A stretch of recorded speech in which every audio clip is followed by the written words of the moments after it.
মানুষের জীবনের প্রতিটি অধ্যায়ই একটি গল্প, যেখানে সুখ দুঃখ, ব্যর্থতা, সাফল্য আর আশা নিরাশার দোলাচলে গড়ে ওঠে তার আসল পরিচয়। কেউ হারিয়ে ফেলে আপনজন, কেউ জয় করে পাহাড় সমবাধা, আবার কেউ নিঃশব্দে লড়ে যায় অজানা কষ্টের সাথে। এই গল্পগুলো শুধু গল্প নয়, এগুলোই জীবন। আর প্রতিটি জীবন গল্পই আমাদের শেখায় বেঁচে থাকার মানে। জীবন গল্প, জীবন জীবনের জন্য। তো চলুন সরাসরি গল্পে চলে যাই।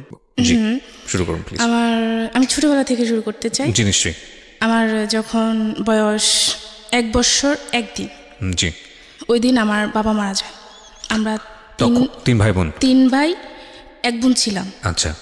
তো আমার বড় 2জন ভাই আর আমি আর আমার ছোট ভাই।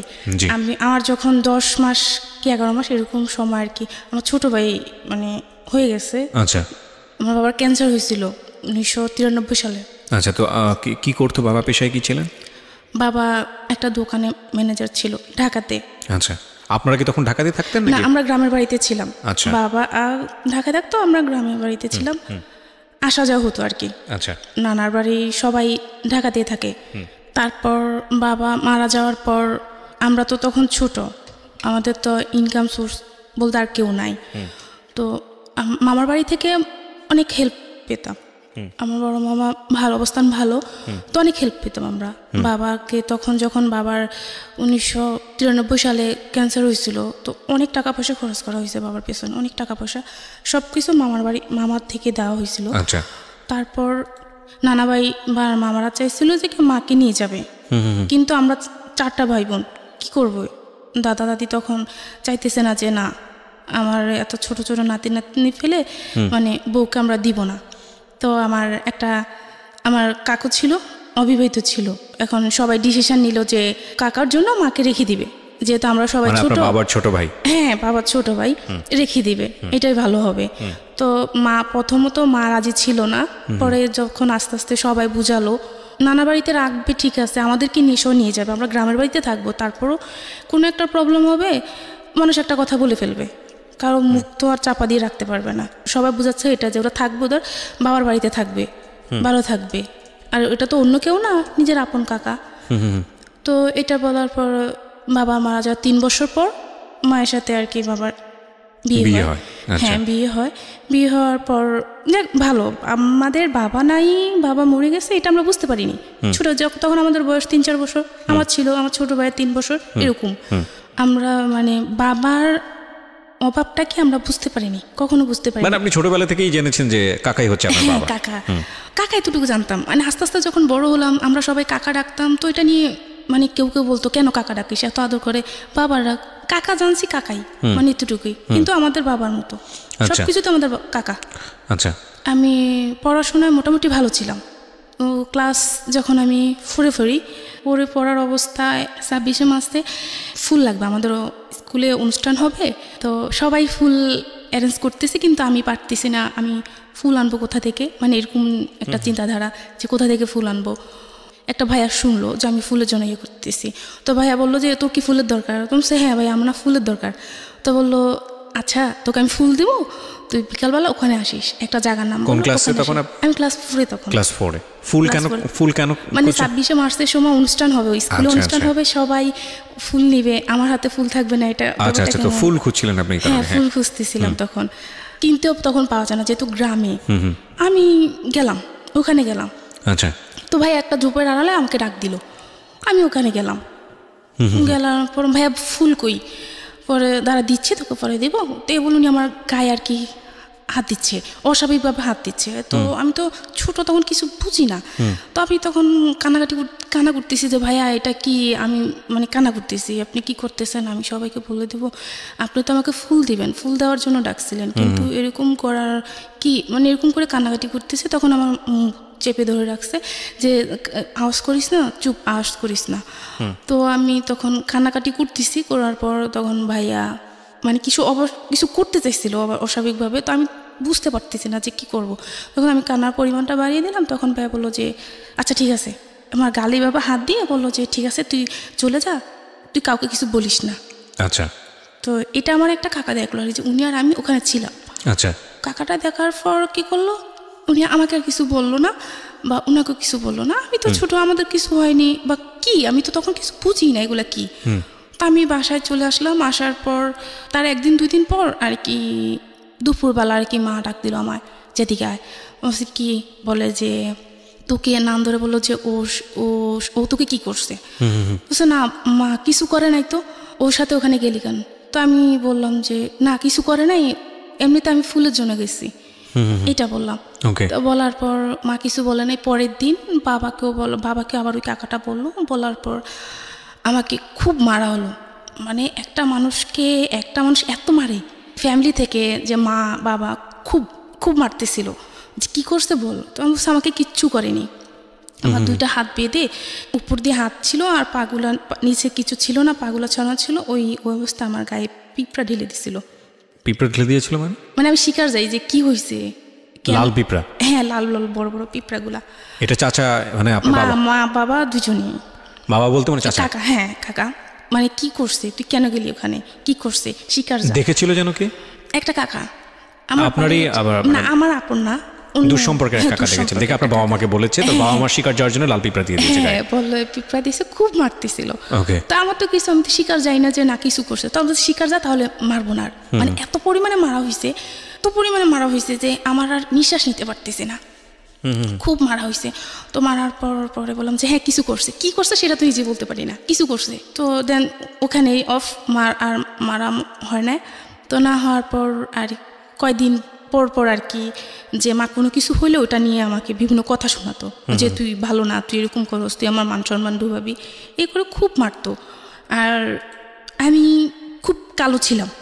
আচ্ছা, খুব কালো, এটা নিয়ে শুনতে হতো কথা। গ্রামের বাড়িতে খুব কথা শুনতে হইতো, কালো, এত কালো, মানে কেউ দেখলে নাক চিটকাতো, কালো, এরকম একটা জিনিস। ব্যাপারটা তখন ওই যে পড়াশোনা খুব ভালো ছিলাম, তখন নিজের ভিতরে আস্তে আস্তে মানে কেমন জানি একটা কাজ করতেছে, যে সবাই এরকম বলে। আর এটা নিয়ে আমার সারাক্ষণ কথা শুনতে হচ্ছে।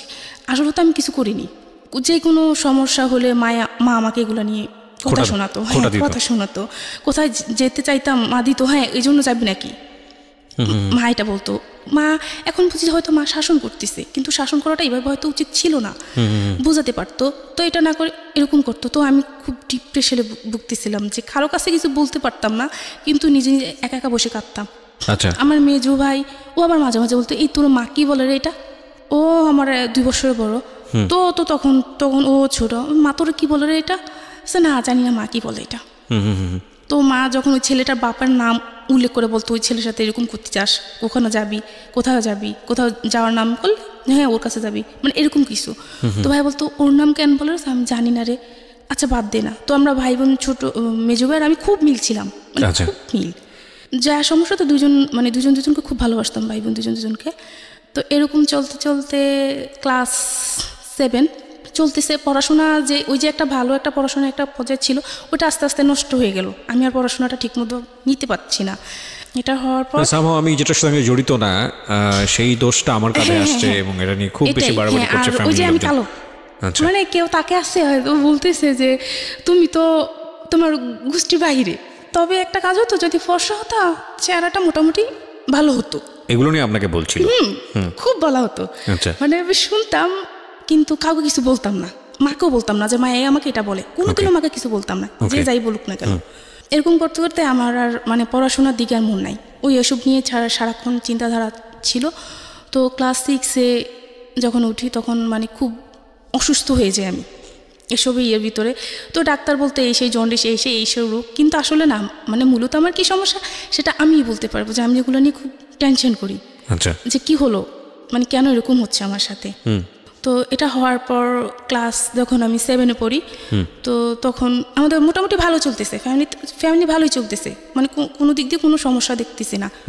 2005 সালে আমার মেজো খালামণি মার্ডার হয়। ঘটনা কি ছিল, মানে আপনি কিভাবে দেখলেন, কিভাবে জানলেন? সেটা জানা হলো যে আমার মেজো খালামণিও আমাদের বাড়ি থেকে 2-3 গ্রামের পরে ছিল। মেজো খালামণির লাশটা পানিতে ভেসে ছিল। আপনি খবর পেলেন কিভাবে, আপনি জানলেন? আমাদেরকে ওনাদের মানে ও বাড়ি থেকে আমাদেরকে খবর দেওয়া হলো আর কি। তো আমরা যখন গেলাম, গিয়ে দেখলাম যে লাশটা অস্বাভাবিকভাবে কিছু, মা বুঝতে পারলো যে আমার বোনের এরকম হলো কেন, মানে একটা মানুষকে মেরে পানিতে ফেলে দেওয়া হলো, তার শরীরের অস্বাভাবিক কিছু দেখা গেল।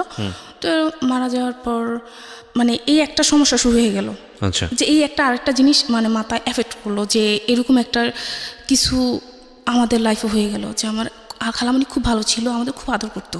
ওকে। মাও খুব মানসিকভাবে মানে ইয়ে হয়ে গেল। তো এটার পর খালামণি কিছুদিন মারা যাওয়ার কিছুদিন পর কি হলো, আমার বড় ভাই তখন ইন্টারমিডিয়েট পরীক্ষাতে ছিল, পরীক্ষা টেস্ট দেওয়া হয়ে গেছিল, পরীক্ষাতে ছিল। তো শুনতে পারলাম মানে খালামণি মারা যাওয়ার কয়েকদিন পর শুনতে পেলাম যে ভাই একটা রিলেশন করতেছে।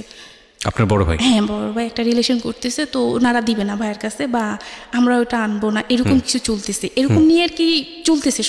মানে কি যে একটা অবস্থা, মানে বলে বোঝাতে পারবো না। আচ্ছা, তখন আপনি কোন ক্লাসে? ক্লাস 4? ক্লাস 7। ক্লাস 7। ওকে। ভাইয়া রিলেশন করছে, এখন ওনারা দিবে না, আমরাও আনবো না, এরকম কিছু আর কি। ভাইয়া তো তখন ছোট ছিল, ইন্টারমিডিয়েট পরীক্ষা দিচ্ছে, তখন তারা আমরাও সবাই ছোট ছিলাম, কিভাবে সম্ভব এখন। জি।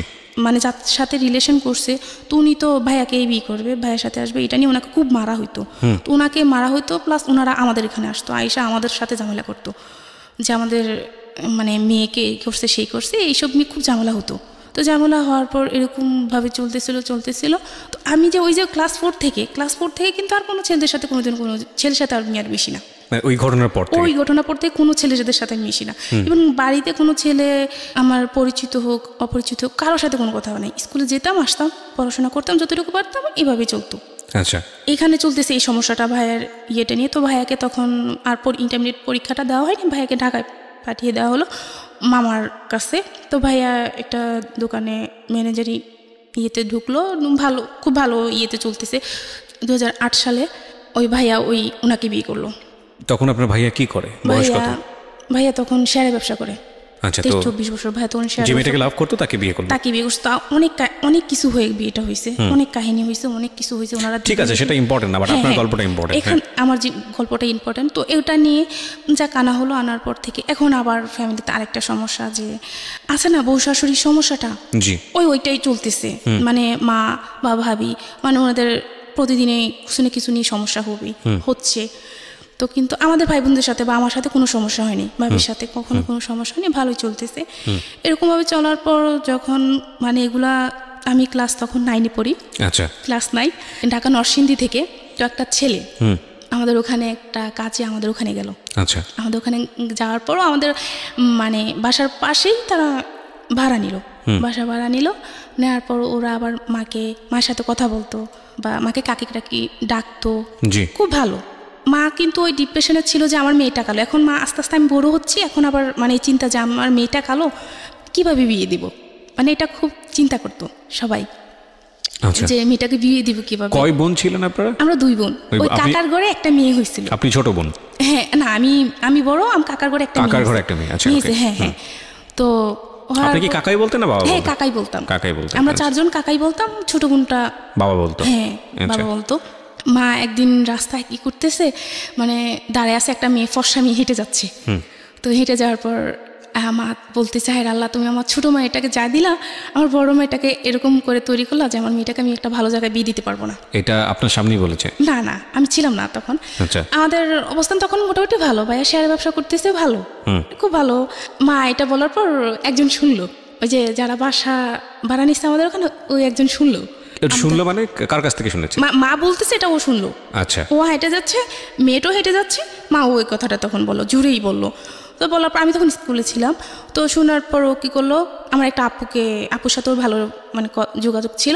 তো আপুকে বললো যে এরকম মানে ওকে আমার ভালো লাগে, ওকে বলেন আমার সাথে একটু কথা বলতে। তখন আপনি ক্লাস 7-এ? না, ক্লাস 9-এ। আমি ক্লাস 9-এ তখন আমি ক্লাস 9-এ। তো বলার পর আমার আবার তখন একটা অভ্যাস ছিল যে আমি 3 দিন 4 দিন 5 দিন ভাত খেতাম না, কিচ্ছু খেতাম না, 1 গ্লাস পানি, অতটুকুই চলতো। এমনিতে থাকতাম, মানে কোনো সমস্যা হতো না খেয়ে থাকতাম। তো মায়াগুলা নিয়ে আমাকে একদিন খুব মানে ইয়ে করতেছে যে তুই এভাবে মানে জীবন চলে কেমনে, খাওয়া দাওয়া না করলে কেমন হবে, এরকম ও শুনতেছে। ও শুনলো, শোনার পর আপুকে বললো যে আপু ওকে একটু ডাকেন, আমি ওর সাথে একটু কথা বলবো। আমাকে ডাকা হলো। তো ডাকার পর আমি গেলাম, ওই আপুর ঘরে গেলাম। যাওয়ার পর বললাম যে কেন ডাকছেন আমাকে? তো ডাকার পর বললো যে তুমি বসো, তোমার সাথে একটু কথা আছে। আচ্ছা। বললাম যে কি কথা? তুমি বসো। বলে যে ছেলেটার নাম কি ছিল? নাসির। ওকে। হ্যাঁ। তো বলার পর বললো যে তুমি ভাত খাওনি কেন? বলছে না, আমার না খেতে ইচ্ছা করতেছে না, আমার ভালো লাগে না, আমার খাইতে ইচ্ছা করে না। তো বললো যে আমার সাথে ভাত খাওয়া। বলছে না, আপনার সাথে আমি খাবো কেন? এটা বলে আমি ওখান থেকে চলে আসছি। আচ্ছা। তো উনি আর খায়নি, চলে আসার পর এখন আমি খাইনি, উনিও খায় না, মানে দুজনে না খায় অবস্থা আছে। তখন আপু বললো যে এখন আপুকে বলো, ওকে বলবো না আমাকে একটা চিঠি দিতে, যেহেতু 9 সাল, তখন ওকে বলবেন একটা চিঠি দিতে, যে চিঠিতে আমি মানে ও আমাকে বলবে যে আমি কেন খাইনি বা ওকে আমাকে খেতে বলতে হবে এরকম কিছু। তো আমি কি বলবো, কেন করবো এটা? যখন আপু এটা বললো আমি তো প্রথম রাজি না, পরে আরেকটা ফুপি ছিল, সেও বললো যে কর না, কি হয়েছে, সমস্যা কি, এটা তার মহাভারত কিছু না, ও চলে গেলে তো তারপরে তার কোনো কিছু না, তার সাথে তার কোনো যোগাযোগ নেই। তো আমি রাজি হলাম, আচ্ছা ঠিক আছে চিঠি লিখবো। এখন চিঠি লিখতে গিয়ে আমি একবার কি চিঠি লিখবো আমি তো বুঝতে পারতেছি না কিভাবে লিখবো। তো একবার চিঠি লিখতে গিয়ে 10টা পেজ নষ্ট করলাম, চিঠি আমার লিখতে পারিনি আমি। অনেক কষ্ট করে চিঠি লিখলাম, লিখে ওনাকে দিলাম যে আপনি কেন খাননি, আপনি নাকি খাননি। আপু বললো আচ্ছা ঠিক আছে আপনি খান, আমিও খাবো। তো এটা বলার পর ও খেলো। এরকম 2-3টা মানে চিঠি দেওয়া হলো আর কি, 3টা। তো আমি আসলে একটাতে লিখলাম যে আচ্ছা আপনি কি চান আমার কাছে, মানে কেন এরকম বলতেছেন। তো বললো যে চোখের ভাষা বুঝে না সে মনের ভাষা বুঝবে না, তুমি কি আমার চোখ দেখে বুঝতে পারো না যে আমি কি বলতে চাই? না আমি তো কিছু বুঝতে পারিনি। ওইটার বলার পর তার কয়েকদিন পর ওরা চলে আসলো, ওদের কাজটা শেষ, ওরা চলে আসলো। আচ্ছা। তো আমার বাবা তখন ফোন ব্যবহার করতো, আমি বা মা কেউ ব্যবহার করতাম না, তো বাবার ফোন নাম্বার নিয়ে আসা হলো।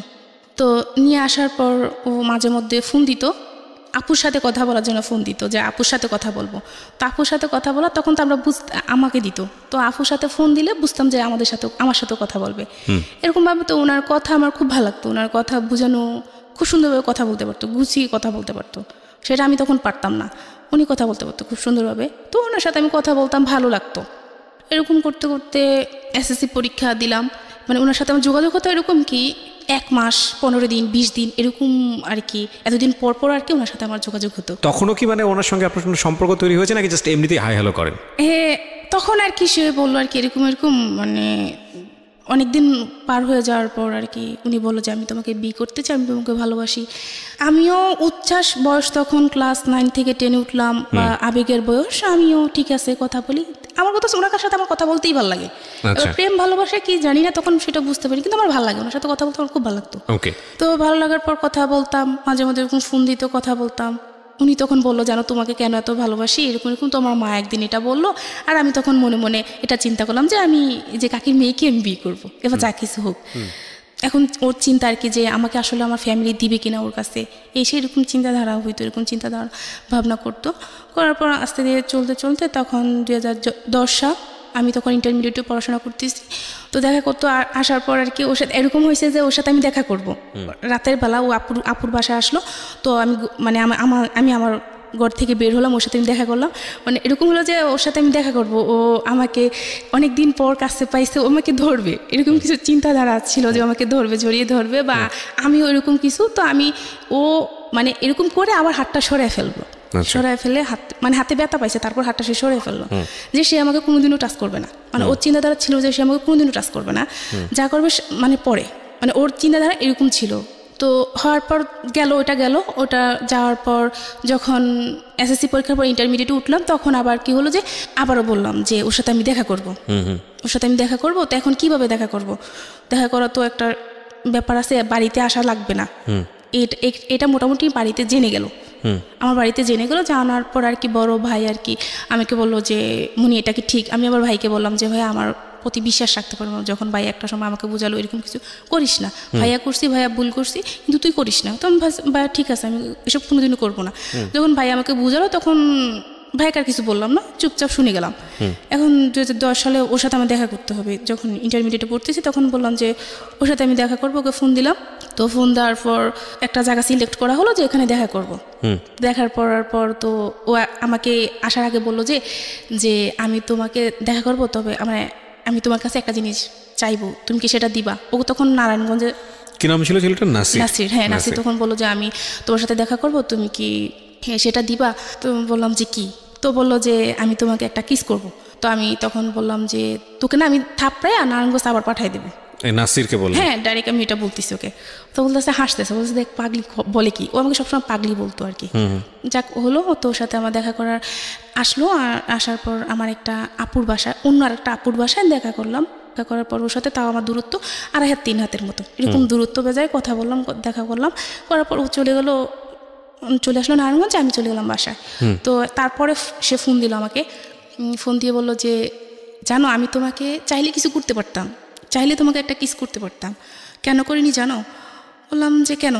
যে আমি যদি তোমাকে এখন একটা কিস করি তাহলে এখানে সব কিছু শেষ, আমি জানি তুমি কেমন ধরে নেমে, এখানে সব কিছু তুমি শেষ করে দিতা, কিন্তু আমি সেটা করিনি। আমার দরকার তোমাকে সারাটা জীবন, আমার সারাটা জীবন ভালোবাসা নিয়ে আমি থাকতে হবে, তোমার ভালোবাসা নিয়ে। তো আমি এই সামান্য কতটুকু একটা কিসের জন্য আমি আমার সারাটা জীবন নষ্ট করতে চাই না, আমার ভালোবাসার মানুষটাকে আমি হারাতে চাই না। ঠিক আছে, আপনাদের মধ্যে ধরনের কিছু কথোপকথন হয়েছে। হ্যাঁ, এটা যখন শুনলাম, এটা শোনার পর আমি তো তখন বললাম যে না, একে ছাড়া যাবে না। মানে সামহাও আপনার তাকে এই ধরনের কথার পরে খুব ভালো লেগে গেল? হ্যাঁ, ভালো লেগে গেল, একে ছাড়া যাবে না। তো আচ্ছা, আমি পড়াশোনা করতেছি, পড়াশোনা করি, ওর ভাবে থাকুক, যেহেতু সবাই বলতো যে আমি কালো, আমার বিয়ে হবে না এই সেই, তাহলে তো আমার সমস্যা নেই, আমি পড়াশোনা করি, ওর কাজ করুক, তখন ওই বাইরে চলে যাবে। আচ্ছা। তো কলেজে যখন লেখাপড়া করতেছি, সবার একটাই কথা, তুই এত কালো কিছু ব্যবহার করতে পারিস না, কিছু ব্যবহার কর, এখনকার মেয়েরা কত কিছু ব্যবহার করে, কিছু ব্যবহার করে ফর্সা হয়, এরকম কিছু বলতেছে। এমন ফ্রেন্ড আছে যে টাকা ধার নিল, তো টাকা ধারের বদলে কি বললো যে আচ্ছা ঠিক আছে টাকাটা পরে দিচ্ছি, এ বলে দোকান থেকে আমাকে ফর্সা হওয়ার ক্রিম দিচ্ছে। জিনিসটা কেমন? আচ্ছা তুই এটার দরকার কি? আমি যেমন তেমনই থাকি না, জি দরকার কি? এটা করলাম, কয়দিন পর তো আমি আবার যে এসে হয়ে যাব, তো দরকার কি? তার থেকে এমনি থাকা ভালো। এরকম করে চলতেছিল। আমি যখন প্রাইভেট ইন্টারমিডিয়েট পরীক্ষাতে ছিলাম, তখন আমি হিসাব বিজ্ঞান প্রাইভেট পড়তাম একটা ম্যামের কাছে। তো আমার হিসাব বিজ্ঞান খুব ভালো ছিলাম, খুব ভালো স্টুডেন্ট ছিলাম, যে কোনো কিছু আমাকে দেখাতো, একটা চ্যাপ্টার একটা কিছু দেখাতো, দ্বিতীয়বার দেখাতে হতো না। তো এভাবে ভালো মোটামুটি ওই যে ক্লাস 4 থেকে ছেলেদের সাথে কথা বলা বন্ধ হয়েছে, এখন আস্তে আস্তে ছেলেদের সাথে মিশতেছি। এবার একজনের সাথে ভালোবাসার সম্পর্ক হোক আর ওদের সাথে ক্লাসমেট হোক, এভাবে চলতেছে, মিশতেছি। মিশার পর ওদের সাথে ভালোভাবে চলতেছি, পড়াশোনা করতেছি। তো মেয়েদের সাথে যাদের সাথে মিশি, একজনকে বলতেছে আর কি যে ও খুব ভালো মেয়ে। আমার একটা ফ্রেন্ড ওর আরেকটা ভাইকে গিয়ে বলতেছে ও খুব ভালো মেয়ে, ওর সাথে নির্দ্বিধা চলা যায়, যে কোনো জায়গায় খুব ভালো মেয়ে। আপনার সম্পর্কে বলছে? হ্যাঁ বলতেছে। তো বললো যে আচ্ছা ঠিক আছে, ও কেমন ভালো মেয়ে দেখবো, তোর নাম্বারটা দিস। এটা বলার পর তো বললো যে তো নাম্বার ইউজ করে না, কোনো নাম্বার ইউজ করে না, ওকে আর ও নাম্বার দেওয়া যাবে না। তো আচ্ছা ঠিক আছে, ওকে দেখবো, অতটুকু ওখানে অতটুকু। আর যে এই যে এর সাথে যে আমি দেখা করলাম, ইয়ে করলাম, তারপর থেকে ওর সাথে আমি যোগাযোগ বন্ধ করে দিলাম, যে এর সাথে আমি এখন কথা বলবো না। দেখি না ও ভালো কোনো পজিশনে যায় কিনা। ওর মায়ের নাম্বার তো আমার কাছে আসছে, ভালো একটা পজিশনে যখন যাবে তখন আমিও আমার পড়াশোনাটা শেষ করি, সবকিছু মাথা থেকে দূরে ফেলে আমি আমার পড়াশোনাটা করি। আমার খুব ইচ্ছা ছিল যে আমি অ্যাকাউন্টিং এ অনার্স করবো, এরকম ইচ্ছা ছিল।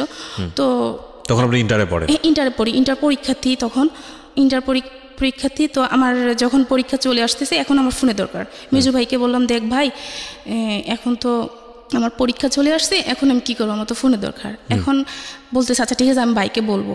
এদিকে সাংসারিকভাবে যেটা হচ্ছে যে ভাই বা মায়ের সাথে ভাবির সাথে প্রবলেম চলতেছে অনবরত। এখন যুদ্ধ চলতেছে। এখন সবাই বলতেছে যে এভাবে তো হয় না, মেয়েটাকে বিয়ে দিয়ে দাও, যেহেতু মেয়েটা বড় হয়েছে, মেয়েটাকে বিয়ে দিয়ে দাও। এরকমভাবে সংসার তো নষ্ট হয়ে যাচ্ছে। এখন 2 দিন পর মেয়েটা দেখতে এমনিতেই কালো, তার উপর যদি সমস্যা এরকম, ফ্যামিলিতে এরকম সমস্যা, কেউ ভালো কোনো জায়গা বিয়ে দিতে পারবে না, এমনিতে তো ভালো জায়গা বিয়ে দিতে পারবে না, এরকম মানুষ বলে, মুখের উপরে এসব কথা বলে, খুব খারাপ লাগে। তো এসব চলতে ছিল। তো ভাই আমাকে ফোন দিল, যখন মেজো ভাই বললো যে ভাই ওকে ফোন দেন, ওর তো এখন ফোনটা লাগে, যেহেতু সবার সাথে যোগাযোগ করতে হবে, পরীক্ষা চলে আসছে। তো এটা বলছে, ভাইয়া ফোন দিছিল আমাকে। ফোন দেওয়ার পর ওই যে আমার যে ফ্রেন্ডের বললো যে আমার নাম্বার দেওয়ার জন্য, ওকে আমার ওই মেয়ে বন্ধুটা ওকে নাম্বার দিল। দেওয়ার পর ফোন না 2-3 দিন পর নাম্বার দিল, ও আমাকে ফোন দিচ্ছে, SMS দিচ্ছে। তো আমি তো ফোন পিক করতেছি না, বা SMS কে আপনি, SMS বলতেছে যে আপনি কে, কেন আমাকে ডিস্টার্ব করতেছেন, এই সেই, এরকম চলতেছে। ও অন্য জায়গার পরিচয় দেয়, দেওয়ার পর নাম্বারে ফোন দিল। আমি আমার ক্লাসমেটই, ওই ছেলেটা আমারই ক্লাসমেট। আমি ওকে দেখিও না, চিনিও না কোনোদিনও। আচ্ছা, কিন্তু ওই নাম্বারটা নিয়েছে। হ্যাঁ, ওর একটা বোন থেকে আর কি, ও আমাদের সাথে পড়তো। তো নেওয়ার পর আপনার নাসিরের সঙ্গে যোগাযোগ অফ? হ্যাঁ, ওর সাথে আমার যোগাযোগ সম্পূর্ণ অফ। ওকে। ফোন দেওয়ার পর এরকম করতেছে, মা শুনলো। আমি যখন বললাম যে আপনি আমাকে ফোন দিন না, আমার প্রবলেম হবে এসে, তখন মা শুনলো। মা তো শোনার পর আমার সাথে খুব মানে রাগারাগি করতেছে। তো রাগারাগি করার পর আমি কি করলাম, মাকে ভাইয়াকে, বড় ভাইয়া তখন বাড়িতে ছিল, ভাইয়াকে ফোনটা দিয়ে দিলাম যে ভাইয়া ধরেন কে ফোন দিচ্ছে, আমি চিনি না ওকে, একটু কথা বলে দেখলাম। তখন ভাইয়া কথা বললো যে ভাইয়া আসলে আমি ওর ক্লাসমেট, ও আমাকে কখনো দেখেনি, ওর সম্পর্কে আমি অনেক জানছি, জানার পর আমার ভালো লাগলো, এই জন্য ওর সাথে আমি একটু কথা বলতে চাইছি, আর ওর সাথে আমি ফ্রেন্ডলি কথা বলবো, আমি কথা দিচ্ছি ওর সাথে আমি ফ্রেন্ডলি কথা বলবো। তো হ্যাঁ বললো আচ্ছা ঠিক আছে। যখন আমার ক্লাসমেটে এরকম কথা বলে আমার ভাইয়ের কাছে, যে খুব ভালো মেয়ে ভাইয়া, ওর সাথে আমি কথা বলবো, তখন ভাইয়া বললো যে আচ্ছা ঠিক আছে। তো ভাইয়া আয়শা বললো যে তুই কথা বলিস ওর সাথে, তোরই ক্লাসমেট। ও তখন ওর সাথে কথা বলতে লাগলাম, মাঝে মধ্যে কথা বলতো, ফোন দিত। তো ও তখন মানে ওর সম্পর্ক ছিল, তো বলতো আমাকে যে বাবার সম্পর্কে আমাকে বলতো, মানে ওর প্রেমের একটা সম্পর্ক ছিল অন্য একটা মেয়ের সাথে। ছেলেটার নাম কি ছিল? সাদ্দাম। সাদ্দামের সঙ্গে আপনি কথা বলতেন, আপনার ক্লাসমেট সে? হ্যাঁ হ্যাঁ। ওর আবার অন্য একটা মেয়ের সঙ্গে সম্পর্ক? হ্যাঁ, সেটা আপনাকে বলতো? হ্যাঁ আমাকে বলতো। আচ্ছা। তো আমাকে বলার পর এভাবে চলতেছিল, তখন ইন্টারমিডিয়েট পরীক্ষা শুরু হয়ে গেল। আমি যখন আবার মানে প্রাইভেট পড়তাম না, তখন আবার মানে ক্লাসমেট একজনকে জিজ্ঞাসা করে না যে তুই ইন্টারমিডিয়েটের পরে কোথায় অ্যাডমিশন নিবি, একজনকে বলে না। তো আমি তখন বলতাম যে আমি কুমিল্লাতে বা ঢাকাতে অন্য কোনো জায়গায় পড়াশোনা করব, অ্যাটলিস্ট এখানে পড়াশোনা করব না, কুমিল্লা ভালো কোনো কলেজে। ওইটা ও রাখলাম, বলতাম ওদেরকে, আর বাবা মাকে আমি সবসময় এটা বলতাম যে আমি ভালো কোনো কলেজে পড়াশোনা করব, আমি কিছু একটা করব। তো তখন পরীক্ষা চলতেছিল, পরীক্ষা চলার অবস্থায় আমি ওই যে নাসির সাথে দেখা করলাম, এটা আমার বড় ভাইকে কে যেন কি ওই যে আপুর বাসায় গেলাম, ওই আপু বলে দিল আরেকজনের কাছে, উনি আবার ভাইয়াকে বলে দিল। তখন ভাইয়া মাকে বলল যে এরকম যে আপনার মেয়ে এরকম করছে। তো মা যখন আমাকে জিজ্ঞাসা করলো, তা আমি বললাম যে মা এরকম কিছু না, এতটুকু শেষ। মা আর কিছু বলে নাই, ভাইও আমাকে কিছু বলে নাই। এটা জানার 15 দিন পর আমাকে একটা জায়গা থেকে দেখতে আসলো, বললো যে ওদের সামনে যেতে। তো গেলাম, যাওয়ার পর মানে ওদেরকে সালাম দিলাম, একটা হাসি দিলাম, মানে অতটুকুই চলে আসলাম। তো ওখানে ওই হাসিটা দেখাটা ওনাদের পছন্দ হওয়ার পর ওনারা চলে গেল। চলে যাওয়ার পর আমি তো তখন পরীক্ষা দিব, পড়াশোনা করতেছি, আমি ওসব নিয়ে ব্যস্ত। পরের দিন ভাইয়াকে ফোন করা হলো যে আপনারা আসেন, আপনাদের বোন আমাকে পছন্দ হয়েছে, আপনারা আসেন। তো এটা পড়ার পর ভাইয়া গেল।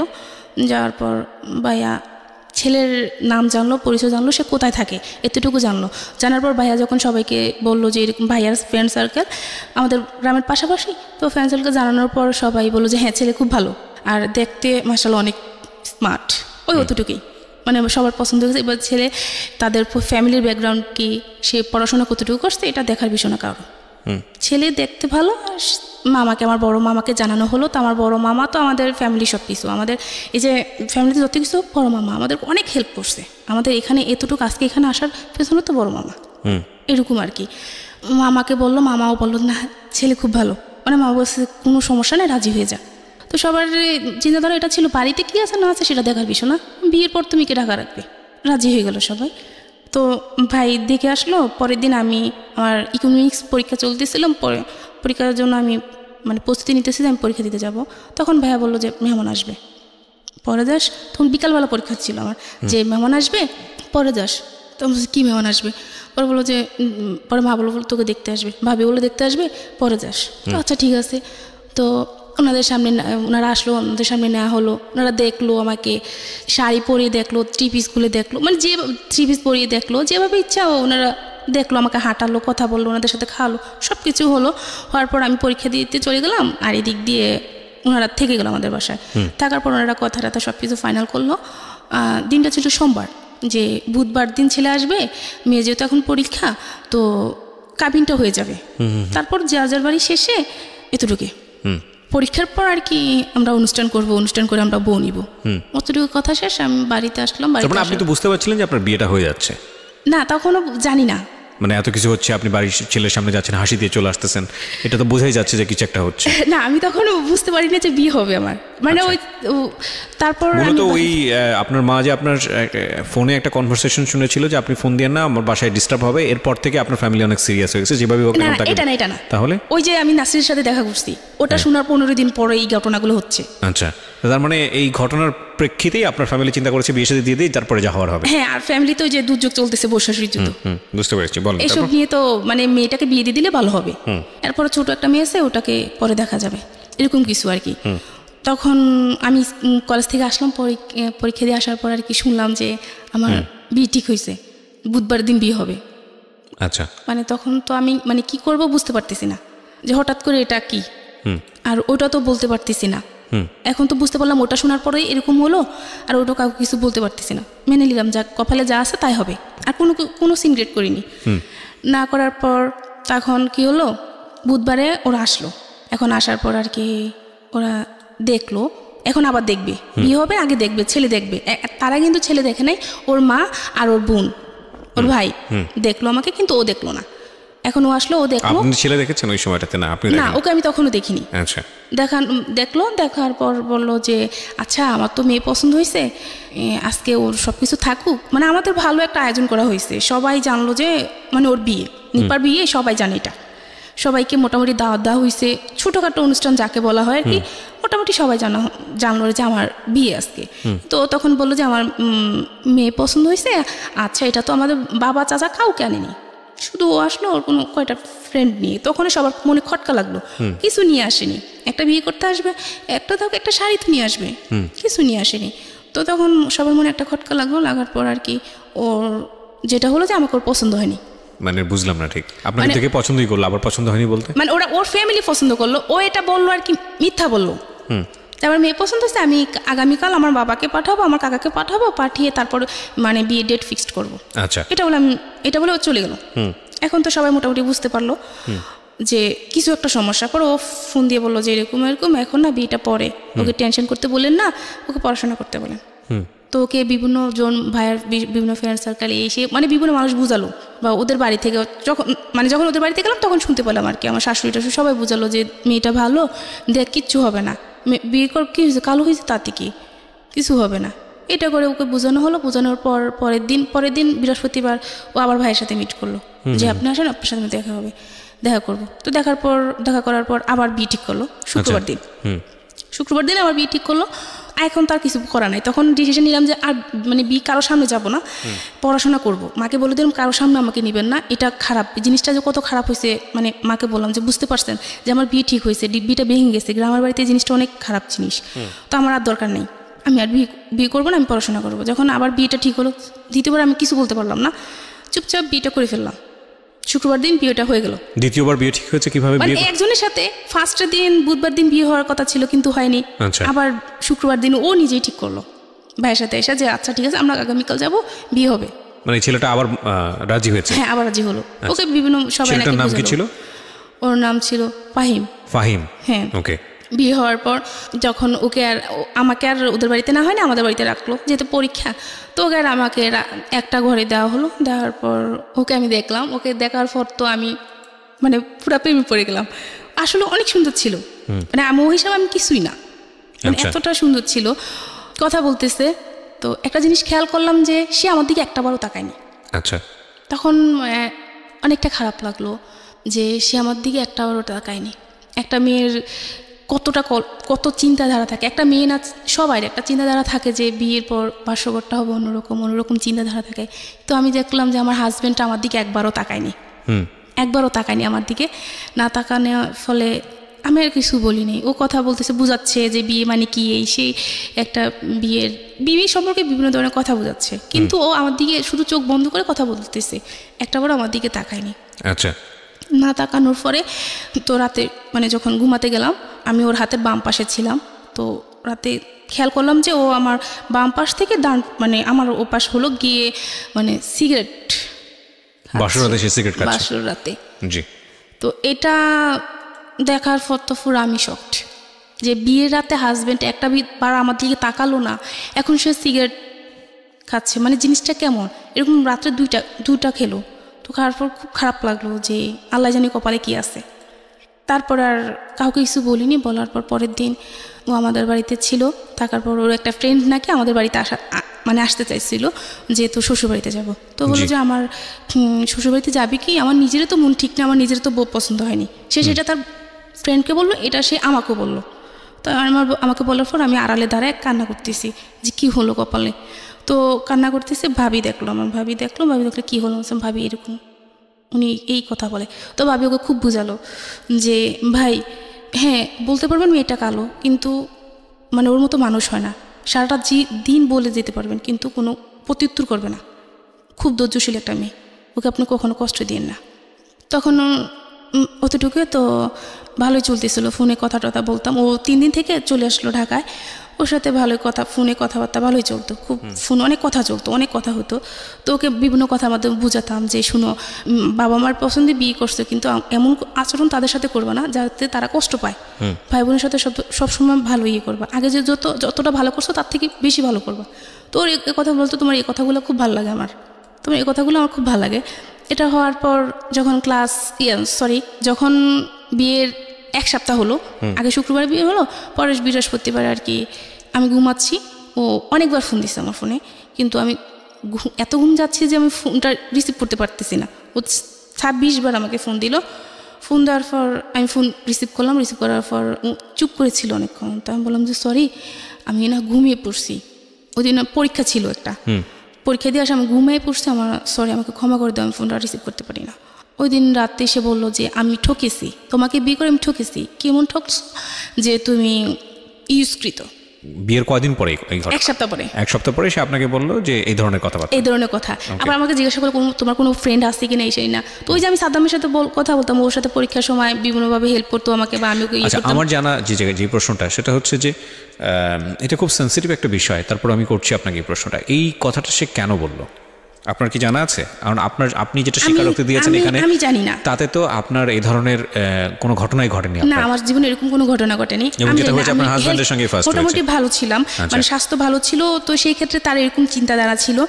তো আপনি ওকে জিজ্ঞেস করলেন না যে তুমি এটা আমাকে কেন বলছো? বা বলে যে আমি বিয়ের আগে বিভিন্ন জনকে জিজ্ঞাসা করলাম, তারা এরকম বলে, এরকম কিন্তু তোমার মাঝে এরকম কিছু নাই, এরকম কিছু সে বলতেছে আর কি। আচ্ছা, যেগুলো আপনার মধ্যে অ্যাবসেন্স ছিল সেই কারণে সে আপনাকে বলছে যে আসলে না, কিন্তু আমার সাথে আমার সেরকমই হয়েছে, আমি সেই কষ্টটা অনুভব করছি, আমার সেই জিনিসগুলাই হয়েছে, কিন্তু সে তো চলে গেছে। কষ্টটা আমি পাইছি, পরে বুঝতে পারতেছি আমার কতটুকু কষ্ট হয় সেটা আমি বুঝতে পারছি। সে তো চলে গেল পরের দিন সকালবেলায়। আমি তো সামহাও সে আপনার মুভমেন্ট বা সবকিছু মিলিয়ে সে যেরকম গেস করেছে যে আপনার বিয়ের আগে অন্য কারোর সঙ্গে সম্পর্ক ছিল, হ্যাঁ, শারীরিক সম্পর্ক ছিল, সেটা একটা বিষয়। খুব সামাজিকতার জায়গা থেকে আমরা এই বিষয়গুলো নিয়ে কথা বলি না, আমাদের সমাজে এগুলো এক ধরনের ট্যাবু মনে করা হয়। কিন্তু একটা মেয়ের সংসার জীবন শেষ হয়ে যাওয়ার জন্যে ভয়ঙ্কর রকমভাবে এটা কিন্তু খুব সেন্সিটিভ একটা বিষয়। আপনারা আপনাদের জায়গা থেকে বিষয়টাকে বোঝার চেষ্টা করবেন। আমি জানি যে আজকে যারা জীবন গল্প শুনছেন তারা প্রত্যেকেই নিজের জায়গাটা থেকে আজকের এই ঘটনাগুলোকে হয়তো নিজের জীবনের সাথে রিলেট করতে পারবেন।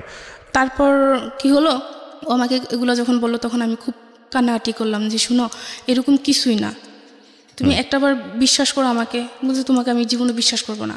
এগুলো বলার পর কি হলো, আমার পরীক্ষা শেষ হয়ে গেল। পরীক্ষা শেষ হওয়ার পর ওই যে ওর সাথে আমার চলতেছে, কথাবার্তা চলতেছে, মাঝে মাঝে ঝগড়া হচ্ছে, আর ফ্যামিলিতে ওর ফ্যামিলিতে খুব রাগ ভিপ করতেছে যে এরকম একটা মেয়ে আমার জন্য আনছেন, এত কালো মেয়ে, আমি সমাজে যেতে পারবো না, এই না সেটা খুব তাদেরকেও প্রেশারে রাখতো, আমাকেও রাখতো।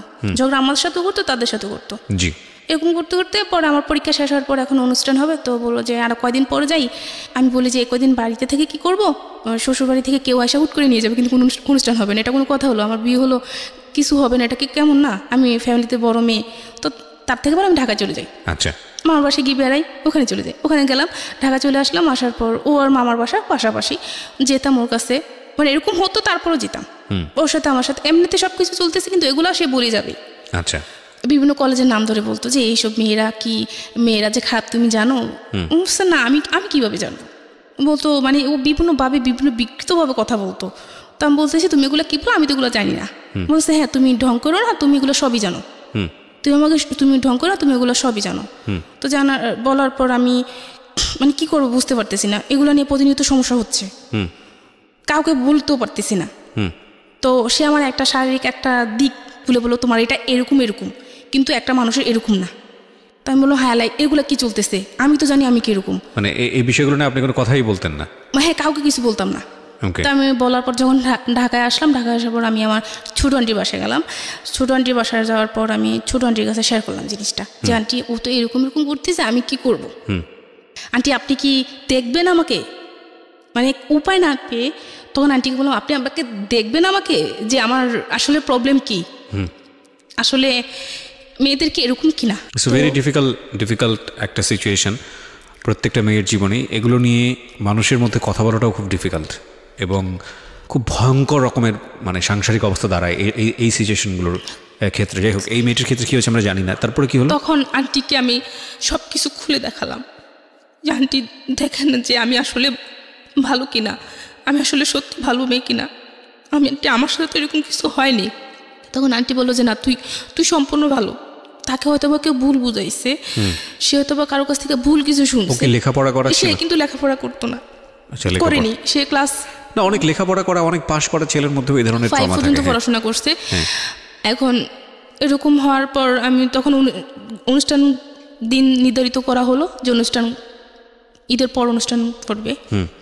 তো তারপর অনুষ্ঠান হলো, অনুষ্ঠান হওয়ার পর ওদের বাড়িতে আমাকে নেওয়া হলো। নেওয়ার পর তো গিয়ে ওখানে গিয়ে প্রতিদিন আপনাকে চার্জ করতো এরকম যে তোমার কার সাথে সম্পর্ক ছিল আমাকে বলো? হ্যাঁ, মাঝে মধ্যে এরকম করতো। আচ্ছা, কয়েকদিন পর পর, কয়েকদিন ভালো থাকতো, কয়েকদিন পর পর এগুলো নিয়ে ঝগড়া হতো। তো অনুষ্ঠান করে ওদের বাড়িতে নেওয়া হলো। ওদের বাড়িতে নেওয়ার পর তো ওদের বাড়িতে গিয়ে তো মানে আমি তো পুরা, আপনি উল্টো তাকে জিজ্ঞেস করতেন না যে তুমি? হ্যাঁ, একদিন বলছিলাম যে তুমি যে আমাকে জিজ্ঞেস করছো, তার মানে তো তুমিও নিশ্চয়ই এরকম। হ্যাঁ, একদিন আমি বলেছিলাম এটা, যে তুমি যে আমার এরকম করতেছো, যে ভালো হয় সে ভালো মানুষকে বিশ্বাস, খারাপ মানুষকে বলে যে সে ভালো, যে ভালো সে সবাইকে ভালো মনে করে, এটাই স্বাভাবিক। যে খারাপ হয় সে সবাইকে খারাপ। তারপর কি হলো? বলে যে না, আমি এরকম কিছু না, তুই খারাপ। এটা সে বললো। আচ্ছা, এই ধরনের কনফিউশন থাকলে আমি যেটা বলি যে সবাই একটু পড়াশুনো করেন। এগুলো জীবনের খুবই গোপনীয় বিষয়, কিন্তু খুব গুরুত্বপূর্ণ বিষয়। এগুলো নিয়ে সবাই একটু নিজে থেকেই পড়াশোনা করেন। আর দ্বিতীয়ত হচ্ছে যে এগুলোর ব্যাপারে সবচেয়ে ভালো এক্সপার্ট হচ্ছেন একজন doctor. So if you have any confusion in your personal life, then go to a doctor. ডক্টরের সাথে গিয়ে বিষয়টা নিয়ে কথা বলেন। এবং আমার মনে হয় যে বৈবাহিক জীবনে যদি এটা অ্যারেঞ্জ ম্যারেজ হয়ে থাকে, হ্যাঁ, তাহলে যেদিন থেকে বিয়ে করছেন এদিন থেকেই আপনার জীবনটা শুরু হচ্ছে। তার আগে কে কী করেছে না করেছে সেগুলো নিয়ে টানা হ্যাচড়ার হিসাব যদি আপনার করতে হয়, তাহলে সেটা বিয়ের আগে আপনি করেন। বিয়ের পরে গিয়ে আপনি হিসাবগুলো নিয়ে কেন টানা হ্যাচড়া করবেন? তো নিজের জীবনটাই মানে অসুন্দর হয়ে যায়, নিজের জীবনটা অনেক বেশি কঠিনের মধ্যে পড়ে যায়। বলেন তারপর হলো কি, ওদের বাড়িতে গিয়ে আমার মানে ওদের চাল চলন, আচার আচরণ, মানে আমার কিছু ভালো লাগতেছে না। এরকম মানে একটা অজপাড়া গায়, মানে যে আগের সেই অনেক আগের যেই নিয়মকানুন সেরকম আর কি, কেমন গালাগালি, কেমন চিৎকার চেঁচামেচি, মানে এরকম অসহ্যকর ব্যাপারটা, অসহ্যকর লাগতো। আমার ভালো লাগতো না ওদের ওখানে থাকতে, আমার কোনোভাবে ভালো লাগতো না। তারপর মানিয়ে নেওয়ার চেষ্টা করতাম। শ্বশুর শাশুড়ি দেবর ননদ সবাই ছিল, তাদের সাথে কোনো প্রবলেম হতো না। ওই মাঝে মধ্যে আর কি কথা শুনতে হইতো যে কালো। ওনারা ভাবতো যে ওনাদেরকে মানে কিছু করে তারপর আমাকে বিয়ে দেওয়া হয়েছে। ওনারা এইসব চিন্তা করতো আর কি। তো আরেকটা ছিল কি, আমার যখন মানে বিয়ের অনুষ্ঠানটা হয়েছিল তখন আমার ভাবি ওখানে ছিল না, অনুষ্ঠানের সময় ছিল না। এই কারণে আর কি আরো বেশি কথা শুনতে হইতো যে কেমন ফ্যামিলি, এই সেই বড় বউ ছিল না। এটা নিয়ে মানে ভালো ননদ বলতে একভাবে, শাশুড়ি বলতে একভাবে, যে যা ভাবে যেভাবে পারতো বলতো, আমি শুনে যেতাম, জাস্ট শুনে যেতাম, ওকে কিছু বলতাম না। ওকে বলবো কি, ও একদিন বলে দিছে যে ওর বাড়ি থানার পর যে আমার মা, আমার বোন, আমার ভাই খুশি, তুমিও খুশি, মানে ওরা খুশি তো আমিও খুশি। ওরা ভালো থাকবে, তুমিও ভালো থাকবে, ওদের সাথে কোনো কিছু সিক্রেট করবে না কোনোদিন। তা আচ্ছা ঠিক আছে, ওনাদেরকে ভালো রাখাটাই আমার দরকার। মানে কেমন জানি আচরণ করতো। ননদ কি করতো, সারাটা দিন ভালো, মানে ও চাইতো না আমার সাথে মিশতে, কিন্তু আমি চাইতাম মিশতে। আমি চাইতাম যে ভালো থাকি। ফ্যামিলিতে আমরা কয়েকটা মানুষ, সবাই যদি ভালোভাবে না থাকি তাহলে কীভাবে হয়, ভালোভাবে চলতে চাইতাম। কিন্তু মানে ও কিরকম জানি একটা আচরণ করতো আমার সাথে। তার কারণ পরে জানতে পারলাম যে ও আমার হাজব্যান্ড ওদের সাথে রাত ভিপ করতো, যেরকম একটা মেয়ে আমাকে দিলেন, এত এরকম মানে এরকম ভাবতো। তো ওদের বাড়িতে গিয়ে দেখা গেল কি, আমরা কখনো পুকুরে গোসল করিনি, কখনো পুকুরে গোসল করিনি। তো ওদের ওখানে গিয়ে গোসল করতো, তো খোলামেলা জায়গায় গোসল করা হতো। মানে এটা আমি নিতে পারতাম না, এটা মানে কীভাবে সম্ভব, এগুলো পারি না। বা বাড়িতে বাথরুম বাসায় আছে, ঘরের কাছে আছে, কিন্তু ওদের অনেকটা দূরে যেতে হতো, মানে এগুলো আমি পারতেছি না, এগুলো মানায় নিতে আমার খুব কষ্ট হচ্ছে, খুব কান্নাকাটি করতাম আমি, কিন্তু কাউকে কিছু বলতাম না যে আমি কেন কাঁদি। আমাদের বাড়িতে আসলে যখন চলে আসতাম তখন মানে চিৎকার করে কাঁদতাম না, শুধু চোখের পানি ফেলতাম, আর আইসা মানে রুমের ভিতর বসে বসে কান্না করতাম যে মানে কি হচ্ছে এটা। তো এরকম হওয়ার পর চলতে থাকার পর আমার একটা প্রবলেম ছিল, সেটা হচ্ছে যে মানে মেনস্ট্রুয়েশনের সমস্যা ছিল আর কি, ঠিক মতন আর হতো না। তো এই জন্য আমি একটা ডাক্তারের কাছে গেলাম। মোটামুটি তখন এই যে আমার হাজব্যান্ড এরকম করতেছে, তাই আমি মোটামুটি একটু চিন্তা করতাম, এরকম করতে করতে মোটামুটি আমি অসুস্থ হয়ে যাচ্ছি। তো আমার যে ওই সমস্যাটা ছিল, তো এই জন্য আমি একটা ডাক্তারের কাছে গেলাম, আমাদের ওখানে ডাক্তারের কাছে গেলাম। আর যাওয়ার পর তখন আর ওই জিনিসটা মনে পড়লো যে আমার হাজবেন্ড যে এটা বলো আমাকে, আমি ডাক্তারের কাছে কিছু বলবো, মহিলা না পুরুষ ডাক্তারই। আচ্ছা, তখন আমি মানে মানে কিভাবে বলবো আমি একটা মেয়ে কিভাবে বলবো, মানে অনেক সংকোচ করে তারপর বললাম যে না আমাকে বলতে হবে, আমার হাজবেন্ডকে নিয়ে চলতে হবে আমাকে। এর মধ্যে কিন্তু ওকে আমি অনেক ভালোবেসে ফেলছি, আমার হাজবেন্ডকে অনেক ভালোবেসে ফেলছি। তো আমি কি করলাম, ডাক্তারকে বললাম আর কি। তো ডাক্তার বুঝতে পারেনি, তখন আমি একটা কাগজে কলমে এঁকে তাকে দেখালাম যে এরকম এরকম কিনা। তো তখন উনি বললো যে এটা কি বলো, এটা তো সবারই এরকমই হয়, আর আমার ওয়াইফ আমি আমি আমি বিয়ে করছি, আমার ওয়াইফের তো একই অবস্থা, এটা তুমি কি বলো, মানে শরীরের অন্য দিক মানুষ ছোট বড় এরকম থাকে, এটা নিয়ে তো এরকম করার কিছু আসে যায় না। তখন উনি বললো যে তুমি কিসে পড়ো বা পড়াশোনা করছো কিনা। তখন আমি বললাম যে হ্যাঁ আমি ইন্টার কমপ্লিট করছি, এখন ডিগ্রিতে অ্যাডমিশন নিবো, এরকম চিন্তাধারা আছে। ওর কিন্তু পড়ানোর ইচ্ছা ছিল আমার হাজবেন্ডের, যে তোমাকে আমি পড়াবো। আমাকে জিজ্ঞাসা করছে তুমি পড়বা কিনা, হ্যাঁ আমি পড়বো। তখন কি হলো, ও আমাকে পড়াবে, এখন ভর্তি হতে হবে। যে কোনো জায়গায় তো আমি কোচিং টোচিং করলাম না, কোনো জায়গায় পরীক্ষা দিতে পারবো না, তো আমি যে কলেজে পড়াশোনা করছি ওখানে আমি ডিগ্রিতে ভর্তি হয়ে যাই, ওইটা ভালো হবে। তো আমার চিন্তা ছিল ওখানে আমি পড়াশোনা করবো।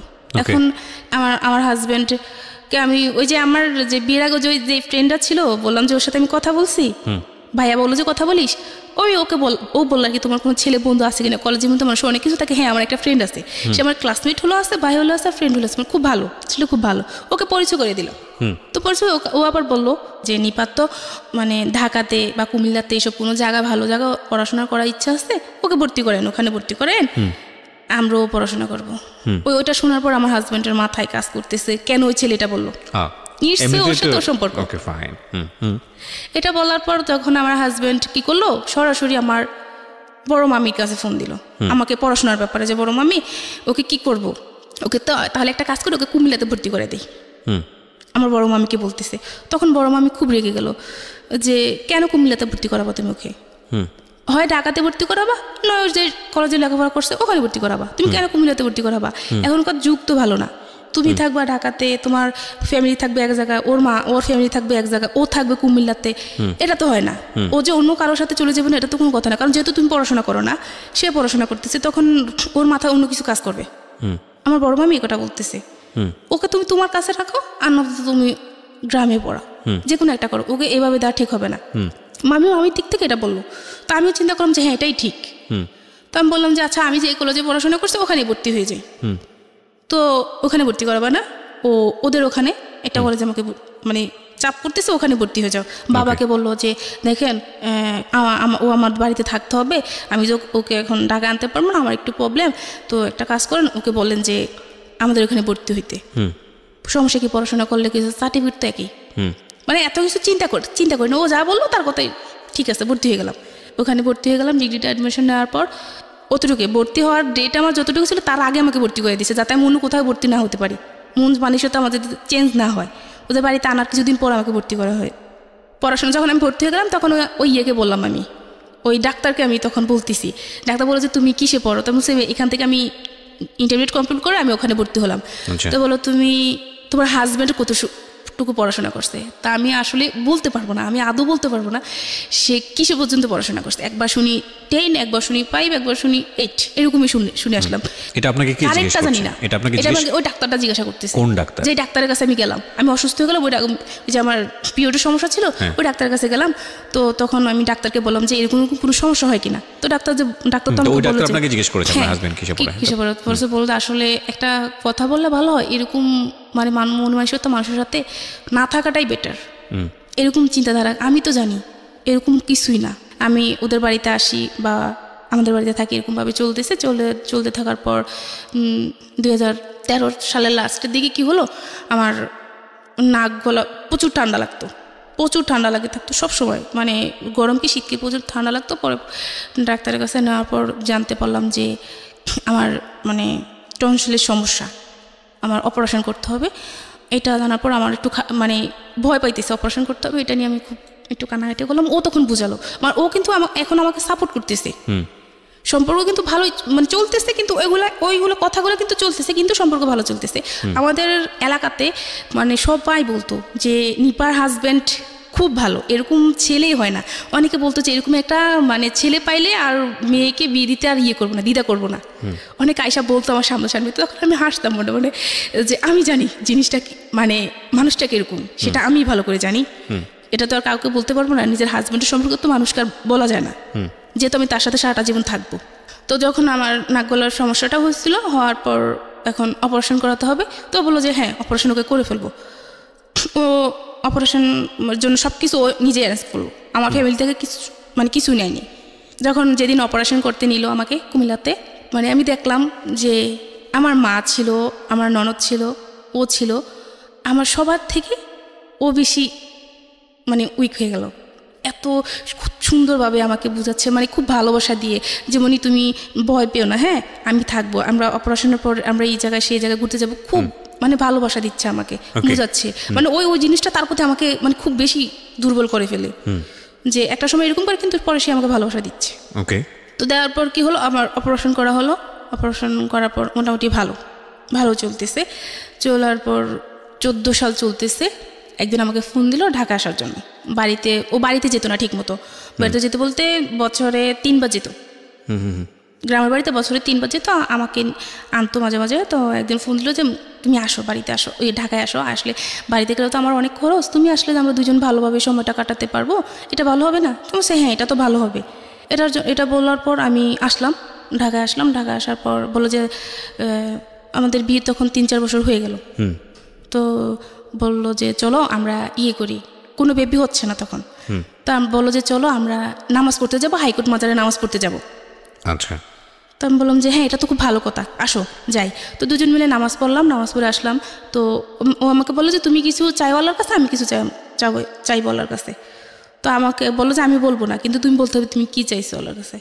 তো এটা বলার পর আমি কি করলাম, যাক আসলাম, নামাজ পড়ে আসলাম। আসার পর এখন বাহিরে বসে একটা ফুচকা দোকানে বসলাম। বসার পর বললো যে তুমি কি চাইছো আল্লাহর কাছে। আমি বললাম যে বলবো, বলে কি, আমি একটা বেবি চাইছি আল্লাহর কাছে, যে আমার একটা বেবির দরকার। অনেক দিন তো হয়ে গেলো বিয়ে হলো, এখন আমার একটা বেবির দরকার। তো আর কিছু চাইতে পারলো না, তুমি বেবি চাইতে গেলা। তুমি চাইতে আমার যাতে মানে ভালোভাবে ইনকাম করতে পারি, আমার টাকা পয়সা হোক, তারপরে তোমার বেবি। তোর মানে বেবি এখন নিতে পারবো না, আমার পক্ষে সম্ভব না এখন বেবি নেওয়া। বললো কি বললো এটা? পরে বলো যে শুনো আমি একটা কথা বলি, তুমি আমার কথাটা শোনো মনোযোগ দিয়ে, এটা করলে ভালো হবে আমাদের। তো বললাম কি? পরে বলে যে আমি তোমাকে ঢাকায় রাখার পর আমি তোমাকে বিভিন্ন হোটেলে দিয়ে আসবো, দিয়ে আসার পর তোমার মানে তুমি ইয়ে করে টাকা ইনকাম করবা। কি বলেন এসব? মানে হঠাৎ করে এক লোকে আপনাকে এই ধরনের কথাবার্তা বলবে? এটা বলতেছে যে এরকম মানে ইনকাম করব, তারপর আমাদের অবস্থা ভালো হবে, ভালো হলে তারপর আমরা যে বেবি হচ্ছে না ডাক্তার দেখালে বেবি হয়ে যাবে। মানে এটা বিশ্বাস করার মতো কথা না, কিন্তু ঠিক এটাই করছে আমার সাথে। তো আমি বললাম যে কি বলো এটা? পরে বলে যে হ্যাঁ কিছু হবে না, এটা শুধু তোমার আর আমার মাঝে থাকবে। আসো আমরা যে নামাজ পড়ছি, নামাজ পড়ে আমরা ইয়ে করবো যে আমরা কখনোই এই কথাগুলো আমাদের মাঝে থাকবে। যখন একটা সময় আমাদের সব কিছু হয়ে যাবে তখন আর হবে না, মানে এগুলো বন্ধ করে দেবো, তখন আমরা ভালোভাবে চলতে পারবো। টাকা পয়সা যখন হয়ে যাবে আমি ভালো একটা বিজনেস করবো। ইলেকট্রনিক্সের কাজ করতো, ভালো ইলেকট্রনিক্সের। ও কি পয়সা কড়ির অভাব ছিল? বিয়ে হওয়ার পর আস্তে আস্তে আর কি, প্রথম যখন জানলাম টাকা পয়সা ভালো ছিল, কিন্তু পরে বুঝতে পারলাম যে ওর টাকা পয়সা আসলে তেমন নাই। আচ্ছা, তখন পড়াশোনার খরচ কে দিত? পড়াশোনার খরচ বলতে ভর্তি হয়েছে, ভর্তি হওয়ার পর তার পড়াশোনা করতে পারিনি। ওই কলেজে 2-3 বার জামাইয়ের সঙ্গে থাকতেন না ওই সময়টা? না, আমি ওদের বাড়িতে থাকতাম, আমাদের বাড়িতে থাকতাম, ঢাকায় থাকতাম না। তো যখন ও এটা বললো, যে আমি বললাম যে কী বলো এটা কিভাবে সম্ভব? আল্লাহ তুমি নামাজ পড়ে আয়সা এখন এটা বলতেছো? পরে বলে যে আরে কি হয়েছে, সমস্যা নেই, তোমার আর আমার মাঝে তো থাকবে এটা, তোমার আর আমার মাঝে থাকবো। আমি না, আমি এটা পারবো না। তো বাসায় গেলাম, বাসায় গিয়ে আসতে এই কথাটাই বললো যে আমি নিয়ে আসবো, তো ইয়ে করো। না, আমি এটা পারবো না, আমি এটা পারবো না, তুমি যাই করো না কেন আমি এটা পারবো না, আমাকে বাড়ি পাঠিয়ে দাও, আমি বাড়ি চলে যাবো। ওকে, আল্লাহর ভয় করো, আমরা মরলে কী করবো, এটা তুমি কী ধরনের কথা বলো? এটা বলে অনেকবার বোঝানোর পর তো বলো যে আচ্ছা ঠিক আছে, ওখানে ঠিক আছে। পরের দিন আমি বাড়িতে চলে গেলাম, কাউকে কিছু বললাম না এটা নিয়ে। বাড়িতে চলে গেলাম। বাড়িতে চলে যাওয়ার পর কি হলো, একদিন আমি ঘরে শুয়েছি, গোসল করে এসে শুয়েছি। তো আমার ছোটো দেবর কোথায় থেকে যেন আসলো, আয়সা মানে হঠাৎ করে এসে আমার গালে একটা করলো, করার পর আমি লাফ দিয়ে উঠলাম। লাফ দিয়ে উঠার পর বললাম যে তুমি এটা কী করলা, তুমি এটা কী করলা, এটা কি তোমার উচিত হয়েছে? আমি সবাইকে এখন বলে দেবো। তো বললো যে ভাবি কাউকে কিছু বললেন না। এখন মানে আমি চিন্তা করতেছি কী করবো, ওকে বলবো না আমার শাশুড়িকে বলবো। এর আগেও মানে করতো, আসতো বসতো কাছে বা জড়িয়ে ধরার চেষ্টা করতো, বলছে এগুলো করো না, এগুলো ভালো না, আমি মাকে বলবো, এরকম বলতাম। পর হঠাৎ করে তো ওই দিন সে আমার সাথে সেই কাজটা করলো। করার পর কী করলাম, আমি মানে কাউকে কিছু বললাম না আর, মানে ভাবতেছি কী করব। তো কাউকে কিছু না বলার পর আমি আমাদের বাড়িতে চলে আসলাম। এখন ও বলতেছে যে আমি ওদের বাড়িতে যেতে আবার। যাওয়ার পর বললো যে আমি যাব না। কেন যাব না? যাব না, খুব ঝগড়া হচ্ছে এটা নিয়ে, যাব না। পরে বললাম যে কেন যাবো আমি তোমাদের বাড়িতে, তোমার ভাই এই কাজ করছে আমার সাথে, এখন আজকে সে এটা করলো, অন্যদিন যে সে অন্য কিছু করবে না সেটা কোনো মানে শিওর তুমি দিতে পারবা?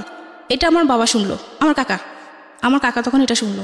শোনার পর কি করলো, আমার কাকা তখন খুব রাগ করলো, ও যে আমি মেয়ে বিয়ে দিছি একজনের কাছে, আমার মেয়ের সাথে এরকম কেন হবে, আমি এখানে মেয়ে দিব না, এখানে যত কিছু হোক আমার প্রয়োজনে যা করা লাগে আমি আমার মেয়েকে নিয়ে আসবো, আমি এখানে মেয়ে দিব না।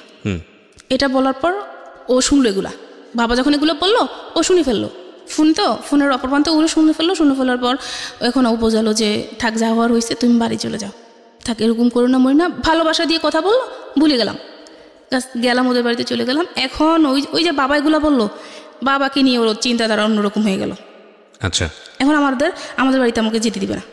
যখন বলতাম যে বাবার বাড়িতে যেতে, তখন যেতেন দিত না, কেন দিবা না, এই না সেই না, এটা বলতাম, বলতে যাওয়া লাগবে না, এই না সেই না। আবার যেতাম গেলে মানে ফোন দিত, যদি 1 মিনিট লেট হতো ফোন রিসিভ করার জন্য তখনই ধরতো, কার সাথে ছিলা, ফোন ধরলা না কেন, রাতে ফোন যদি দিত, যদি আমি ঘুমাই থাকতাম ধরতে দেরি হতো, তো মানে ডাইরেক্ট এগুলো বলতো যে কয়জনের সাথে ছিলা, এই সেই। তোর বাবা মা, যেহেতু বাবার বাড়িতে আসতে চাইতাম, তো বলতো তোর বাবা মা কি তোকে ব্যবসা করার জন্য কি তোকে নিয়ে আসছে কিনা। তারপর গালাগালি করতো, হ্যাঁ, খুব অকথ্য ভাষায় গালিগালাজ করতো। আমি চাইতাম যে না, ওদের বাড়িতে থাকবো না, আমি আমার বাবার বাড়িতে থাকবো, ওখানে থাকলে ভালো লাগে, ওখানে ভালো লাগে না। তখন কি হলো, তো ও সন্দেহ করতে শুরু করলো যে আমার বাবার সাথে, যে তোর বাবার সাথে তোর অবৈধ কোনো সম্পর্ক আছে। বলছে কি বললো, উনি আমার বাবা, মানে বাবা, বলছে বাবা কি তোর কাকা, তোর তো আপন বাবা না, ভেরি ভেরি ইনটলারেবল, তোর তো আপন বাবা না। তখন ভাইয়া মানে এটা শোনার পর যে আমি কোন পর্যায়ে ছিলাম আমি জানি না। আমার বাবা এরকম একটা মানুষ ছিলেন যে এত ভালো ছিলেন। আমার কি হয়েছিল, একবার কি হয়েছিল, মা ভাই বোন কেউ ছিল না বাসায়, শুধু আমি ছিলাম। আমি খুব অসুস্থ হয়ে গেছি, আমার পানির দরকার, বাবা পানি নিয়ে দরজার অপর প্রান্তে দাঁড়িয়ে আছে, আমার রুমে ঢুকে না যে আমি কোন অবস্থায় আছি। 10 মিনিট থাকার পর বাবা বললো কি মা পানি নিবি না, তখন আইসা আমি নিলাম। সেই বাবাকে নিয়ে সেই ধরনের কথা বললো। তখন আমি আমার পক্ষে আর পারতেছি না। তখন আমি আমার দাদুর কাছে বললাম যে দাদি এই হচ্ছে, এখন কি করব। দাদি তো খুব করতেছে, হায় রে আমার ছেলে শুনলে কি হবে, এটা যে আমার ছেলে এত কষ্ট করলো আমার নাতিদের নিয়ে, সেই ছেলেটা এখন জীবনের এই পর্যায়ে আইসা এরকম কথা শুনতে হচ্ছে। মানে খুব কান্নাকাটি করতাম তখন, মানে হায় রে কান্না, কাউকে বুঝতে দিতাম না ফ্যামিলিতে, কিন্তু রাতের পর রাত কান্না করতাম। তো এরকম হওয়ার পর 2015 সালের দিকে আমার ছোট বোনের একটা প্রবলেম হয়েছিল, যে বিয়ে দেওয়া হয়েছে, বিয়ে দেওয়ার যাই হয়েছে সমস্যা হয়েছে, 2-3 দিন পর ওকে নিয়ে আসা হলো। নিয়ে আসার পর এই যে সময়টা, যে তারপর সেকেন্ড আবার বিয়ে হওয়ার যে সময়টা 4-5 মাস, ওই সময়টা যে সে আমার সাথে কীভাবে আচরণ করতো ভাইয়া, মানে তা বলে বোঝাতে পারবো না। এত বাজে বিহেভ করতো, কিছু হলে বলতো তোকে আমি দিয়ে দেবো, তোকে আমি রাখবো না, তোকে আমি দিয়ে দেবো, এরকম আচরণ করতো, খুব বাজে বিহেভ করতো। একদিন হয়েছিল কি, ওরও ছোটো বোনের বিয়ে হয়েছিল, হওয়ার পর ও ছোটো বোনের শ্বশুরবাড়িতে বিভিন্ন দিতে হবে, ঈদের টাইমে তো উপহার হিসেবে কাপড় চোপড় দিতে হয়, তো সেই জন্য আমাকে ঢাকায় আনলো, মার্কেটিং করতে হবে, তো এই জন্য ঢাকায় আনলো। তখন কি করলো, ওর নতুন একটা বিজনেস শুরু করলো, এই যে ড্রেসে যে এমব্রয়ডারি করা হয়, যে ইলেকট্রনিক কম্পিউটারে যে ইয়েগুলো আছে না, এমব্রয়ডারি মেশিনগুলো আছে না, ওগুলো আর কি ও নিল, কারখানা করলো, এমব্রয়ডারি কাজ করতেছে। ওর বললো যে ঢাকায় আসলাম, ওনাদের জন্য ড্রেস নিব। তো আমাদের ফ্যামিলিতে আবারও সেই সমস্যা, আগের মতো সমস্যা। তো এখন আমার হাজব্যান্ড ওর বোনকে বলতেছে যে ভাই আমার শ্বশুরবাড়িতে কি কাকে দেওয়া যায়, তো বললো যে একাকে দিস, আমার মাকে বললো যে ওর মাকে একটা দিস, তো ওদের ফ্যামিলিতে তো একটা সমস্যা, ঈদে তো কিছু নিতে পারবে না, ভাইদের অনেক সমস্যা, এখন ওদেরকে একটা দিস। তো ফোন রাখার পর বললাম যে দিবা ঠিক আছে, একজনকে গিফট করবা সেটা ঠিক আছে, কিন্তু তুমি এটা মানে এইভাবে বলবা কেন যে নিতে পারবে না, তাহলে তো এটা করোনা করা হয়েছে, আমার মাকে দিতে হবে না, তোমাদের কিচ্ছু দিতে হবে না। এটা নিয়ে মানে ওর সাথে আমার মোটামুটি ঝগড়া শুরু হয়ে গেছে। ঝগড়া শুরু হয়ে যাওয়ার পর আমি একটা পর্যায়ে বললাম যে তুমি আমাকে এখন মার্কেটে নিবা না, মানে মার্কেটে যাওয়ার জন্য রেডি হচ্ছে, তুমি আমাকে এখন মার্কেটে নিবা না। যদিও তখন মানে এইটা আমার বলা ঠিক হয়নি, আমি এটা বলে ফেলছি যে তুমি আমাকে মার্কেটে নিবা না, এই জন্য আমার সাথে এরকম করতেছো, ঝগড়া করতেছো। তো প্রথম তো ইয়েটা আমিই শুরু করলাম। ওইটা বলার পর আমি যদি না বলতাম তাহলে এটা হতো না। তখন পরে বুঝতে পারলাম যে দুষ্টা আমার ছিল। তো এরকম যখন ঝগড়া একটা পর্যায়ে ঝগড়া চলতেছে, আমি বললাম যে তুমি নিবা না। এটা বলার পর কী করলো, খুব রাগ হওয়ার পর একটা দিয়ে লাঠি দিয়ে আমাকে একটা পিটা দিল, মানে খুব জোরে একটা পিটা দিল। দেওয়ার পর আর কি ওই বাঁশের ইয়েটা ছিল ওর হাতের ভিতরে, ওই বাঁশের ইয়েটা ভেঙে ঢুকে গেছে। ওরও রক্ত বের হচ্ছে, আমারও রক্ত বের হচ্ছে, মানে খুব রক্ত বের হচ্ছে। এখন আমার যে রক্ত বের হচ্ছে আমার ওটা খেয়াল নাই, ওর রক্ত বের হচ্ছে, আমার ওটাই মাথায় কাজ করতেছে, ওর রক্ত বের হচ্ছে, মানে ওরে আমি ঝরাই ধরতেছি, তোমার হাতে রক্ত বাড়া করতেছি, দেখো আমি ওষুধ দিয়ে এসে, মানে ও তো আমাকে তখন ফেলে দিচ্ছে, ঝাড়া দিয়ে ফেলে দিচ্ছে যে না সর, তোর লাগবে না, এই না সেই না। এখন ও খেয়াল করলো যে আমার হাতও কেটে গেছে, তখন ও আবার ওর হাত রেখে আমার করলো। মানে এই যে দুইজনের যে একটা ভালোবাসা নিয়ে বিষয়টা হচ্ছে ওদের মধ্যে কিন্তু লাভ ছিল। সো এগুলো নোট করার মতো এই বিষয়গুলো আছে, তারপরেও সন্দেহ আছে, তীব্রতা আছে, একজন আরেকজনকে দংশন করার মতো যে ধরনের ভেতরে বিষ থাকা দরকার সেই ধরনের ব্যাপারও আছে। এবং এটা অফকোর্স এটা মেল ডোমিনেন্ট একটা সংসার, যেখানে আসলে আর একটা জিনিস যে যখন একজন মানুষ জীবন গল্প বলে তখন সে নিজেকে ছাপিয়েই বলে, মানে নিজেকে এমন একটা জায়গায় সে প্রেজেন্ট করে যে আসলে সে অপরাধী না। হয়তো তার হাজব্যান্ডের কাছ থেকে শুনলেও হয়তো অনেক বিষয় দেখা যাবে তার ওয়াইফ সম্পর্কে সে বলছে। তো সেটাও একটু ভাবার বিষয় আছে। সব কিছু মিলিয়ে আপনারা ভাবেন, আমরা একটা আলটিমেট একটা মেসেজ নিতে চাই, দেখা যাক কতদূর সেটা আমরা পেতে পারি। হ্যাঁ বলেন। তারপর মানে এরকম চলতেছিল। তো চলার পর খুব মানে ভালোবাসা মারামারি করে বাড়িতে আসার পর ও আসলো। ঈদে আসার পর কি হলো, বোনের হাজব্যান্ড বোনসহ আমাদের বাড়িতে, আমার শ্বশুর বাড়িতে আসলো। আসার পর আমি আমার দেবরের সাথে কথা বলতেছি, ও আমাকে চা চাইছিল যে আমাকে চা দাও। তো বলছি তুমি দাঁড়াও আমি দিচ্ছি। তো ভাইয়ের সাথে কথা বলতেছি যে ভাইয়া যাই হয়েছে এতদিন সংসার যেভাবে হয়েছে, কারণ এখন আমাদের দায়িত্ব যে সংসারটাকে ভালোভাবে তৈরি করা। আপনার বোন ছিল, বোনটাকে বিয়ে দিয়েছেন, এখন আমরা মানে ভালোভাবে সংসারটাকে সুন্দরভাবে গুছিয়ে তুললে আর সমস্যা নাই। এভাবে নিয়ে ভাইয়ের সাথে সাংসারিকভাবে কথা বলতেছে। ও আমার হাজব্যান্ড ওই যে বলো চা দিতে আমার মনে নাই। তো 10 মিনিট পরও আমাকে ডাক দিল, খুব জোরে ডাক দিল। তো ডাক দেওয়ার পর কী করলো, আমি গেলাম। যাওয়ার পর মানে কিছু বুঝে ওঠার আগে ও আমাকে এমন জোরে একটা থাপ্পড় দিল, মানে আমি পুরা পড়ে গেলাম। মানে কী হলো এটা? তো আমি মানে তখন হাসতেছি। আমার চিন্তাধারা ছিল যে আমি এখন যদি মানে কোনো কিছু করি, তাহলে আমার ননদ আছে, ওর হাজব্যান্ড আছে, হাজব্যান্ড আছে, ওরা যদি শুনে তাহলে ব্যাপারটা খারাপ দেখার না, আমার ননদ কথা শুনতে হবে শ্বশুরবাড়িতে। আমি একটা মেয়ে হয়ে অন্তপক্ষে এটা পারবো না। আমার ননদ আমার সাথে যাই করুক না কেন, বা ও যাই করুক না কেন। তো এটা বলার পর আমি কি করলাম, ওকে চা এনে দিলাম। আমার মা আমার ছোট বোন তখন ওদের বাড়িতে ছিল, অন্য ঘরে ঘুমালো। তো আমি কি করলাম, ওকে চা এনে দিলাম। ও কি করলো, হাত থেকে পিরিচ ছিল, পিরিচটা ফেলে দিয়ে গায়ের ভিতরে আমার চা ঢেলে দিল, গরম চা পিঠে। Very bad. ঢালার পর আর কি, তারপরে কিছু করি না, তখন ওর পায়ে ধরে বসেছি যে জানে একটা কথাও বলো না, তুমি চা বলার পরে বলো ঘরে নতুন জামাই আছে, মানে এভাবে বলতেছে ওকে, জান পাখি যা আছে ওকে এগুলো বলে। মানে তারপর শুলাম, শোয়ার পর চোখ বন্ধ করলাম, কতক্ষণ পর আবার দেখি আমার গায়ে মারতেছে। মানে এতক্ষণ কিসের কথা বলতে কার সাথে? আমার দেবরের সাথে। হ্যাঁ আমি তোকে বললাম। এখন মারার পর এখন আমার শাশুড়ি হঠাৎ করে উঠে দেখে যে এরকম হচ্ছে। তো আমার শাশুড়ি কি শুরু করলি, এখন আমার শাশুড়িকে বকতেছে আপনার হাজবেন্ড। হ্যাঁ, যে খেয়াল রাখে না কিভাবে চলতেছে ঘরের ভিতরে, ওরা এসব খেয়াল রাখে না, মাকে খুব বকতেছে। তো মানে আপনাকে মারছে কেন? ওর ভাই থেকে তো শাসন করা উচিত ছিল। ওদের সাথে না, ভাইয়ের সাথে আমরা খারাপ কোনো কথা বলতেছি না, ভাই তো খারাপ কিছু বলতেছে না আমাকে, আমি তো সংসারের বিষয়ে কথা বলতেছি। তো ওর মাথায় কি আমি তো সেটা বুঝতে পারতেছি না, ও কেন এরকম করতেছে। একটা সময় সে আমাকে ভালোবাসতেছে, আমার অসুস্থ হয়ে গেলে মানে আমাকে সে কি করবে, শুধু চিন্তাধারা এটা থাকে যে কোন ডাক্তার দেখালে আমাকে ভালো হবে, কোথায় নিলে আমাকে ভালো হবে, তার মাথায় শুধু এসব কাজ করে। আবার 19 থেকে 20 হতে গেলে আবার মারামারি, গালাগালি, মানে খুব এরকম চলতেছে। চলার পর তখন পরের দিন আবার এটা মিটমাট হয়ে গেল, নিজে সব মিটমাট করে ফেললো।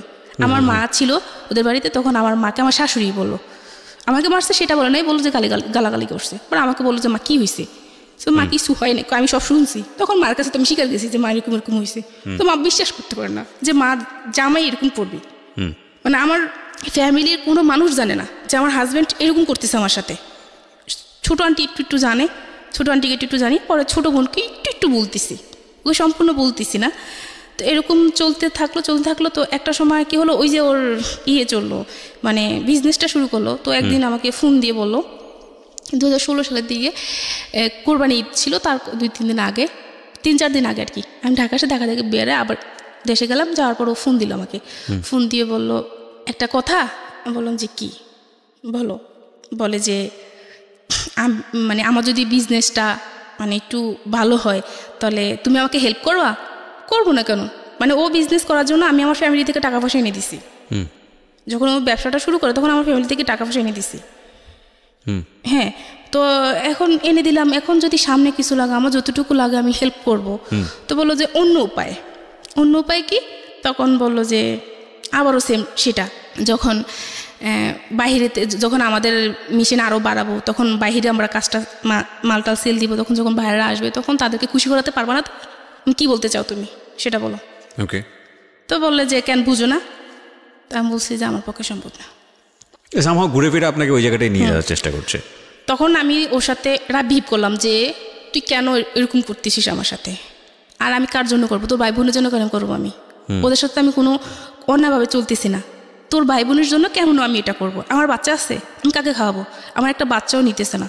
বাচ্চা নেওয়ার কথা বলে যে এখন নেওয়া যাবে না। বাচ্চা নেওয়ার জন্য ফোন দিলে বলতাম যে আমার বাচ্চার দরকার এসে, তখন কি করতো, সে বলতো যে আমি পারবো না, বাচ্চা নিব, এখন নিতে পারবো না, এখন নিলে আমার ফ্যামিলি দেখবে কে? তোর বাচ্চা নিলে এখন আমার কিডনি বিক্রি করতে হবে, কিডনি বিক্রি করে তারপর আমার সংসার চালাতে হবে, আমি এখন বাচ্চা নিতে পারবো না, এইসব বলতো। তখন এটা যখন এদিন এটা বলছে, ওর সাথে আমি খুব রাগ ভিপ করছি, তুই তুকারি করে কথা বলছি, মানে খুব ঝগড়া করছি ওর সাথে। আমি ঝগড়া করে তখন চিন্তা করলাম যে এখন কি করা যায়। তখন ঢাকায় যখন আসতাম না, তখন মাঝে মাঝে আপনার জীবনের গল্প আমি শুনতাম। আচ্ছা, জীবনের গল্প আমি শুনতাম। তো ওখান থেকে যে একটা কথা বলতে না, যে যা করব মানে ভেবে চিনতে, একটা সিদ্ধান্ত নেওয়ার আগে ভেবে চিনতে সিদ্ধান্ত নিতে হবে, হুটহাট করে কোনো সিদ্ধান্ত নেওয়া যাবে না। এইসব বলতেন বা আপনার কথার মানে বোঝানোর ইয়াটা আমার খুব ভালো লাগতো, শুনতাম। তো এটা নিয়ে ও খুব করতো, এগুলো কি শুনো, এই সে এগুলো ভালো না, এগুলো খুব খারাপ, মানে এটা নিয়ে মানে একদিন একটা থাপ্পড় পর্যন্ত দিছে আমাকে। আমি কি বলে, এগুলো শোনা খুব ভালো, এগুলো খুব ভালো একটা অনুষ্ঠান, বলে না এগুলো ফালতু, এগুলো ভালো না, এগুলো বলতো। আমি তখন নিউজ পেপার পড়তাম প্রচুর, এটাও পড়তে দিত না। আচ্ছা, মানে পড়াশোনা বা অন্য জগৎ থেকে সম্পূর্ণ দূরে রাখতেছে আমাকে। পড়াশোনাটা এদিক দিয়ে বন্ধ হয়ে গেছে, এত দূরে আমি কলেজে যাওয়া সম্ভব না, আসা যাওয়া, বা আমার বাবার বাড়িতে আমি থাকি বেশি, সেক্ষেত্রে আমি এখানে পড়াশোনা করতে পারবো না। আস্তে আস্তে পড়াশোনা মানে মাথা থেকে ঝেড়ে দিলাম। ঝেড়ে দেওয়ার পর মানে এভাবে একটা সংসারে চলতেছে, এভাবে কি পড়াশোনা করা যায়? দৈনিক এসব নিয়ে ঝগড়াঝাটি, আমি ভালো না, আমি খারাপ, আমি অন্য কারোর সাথে ছিলাম, আমার বাবাকে নিয়ে সন্দেহ, এভাবে নিয়ে সব কিছু মিলিয়ে একটা মানুষের পক্ষে সম্ভব না। আমিও অসুস্থ, দিনের পর দিন অসুস্থ থাকতাম। তো এই যে অসুস্থ থাকতাম, সেই দেখতো ডাক্তার, সেই দেখাতো। আমার অ্যাপেন্ডিসাইটের সমস্যা হয়েছিল, অপারেশন করেছে, সেই করছে এগুলা। 1 টাকা আমার ফ্যামিলি থেকে দেওয়া হয়নি, সম্পূর্ণ কিছু ও খরচ করলো। তখন ভাবতাম যে সে আমাকে ভালোবাসে, আমি তাকে ভালোবাসি, তাকে ছাড়া আমি একটা মিনিটও চিন্তা করতে পারতাম। মানুষটা ভালো, হয়তো বা তার সমস্যা কিছু। তখন আমি আমার ননদকে বললাম যে তোমার ভাই তো এরকম করতেছে। মাকে বললাম যে মা, আপনার ছেলে তো এরকম করতেছে, একটা কাজ করেন, আপনার ছেলেকে একটা ডাক্তার দেখান, একটা ডাক্তার দেখালে তার ভালো হবে, সে যে এরকম করতেছে একটা ডাক্তার দেখালে খুব ভালো হবে। আর তো ওর আবার মাঝে কি শারীরিক একটু সমস্যা ছিল, তো আমার কথা হচ্ছে যে সমস্যা দিচ্ছে সমাধান করবে সে। আচ্ছা, আমার সবসময় এটা মনে হতো।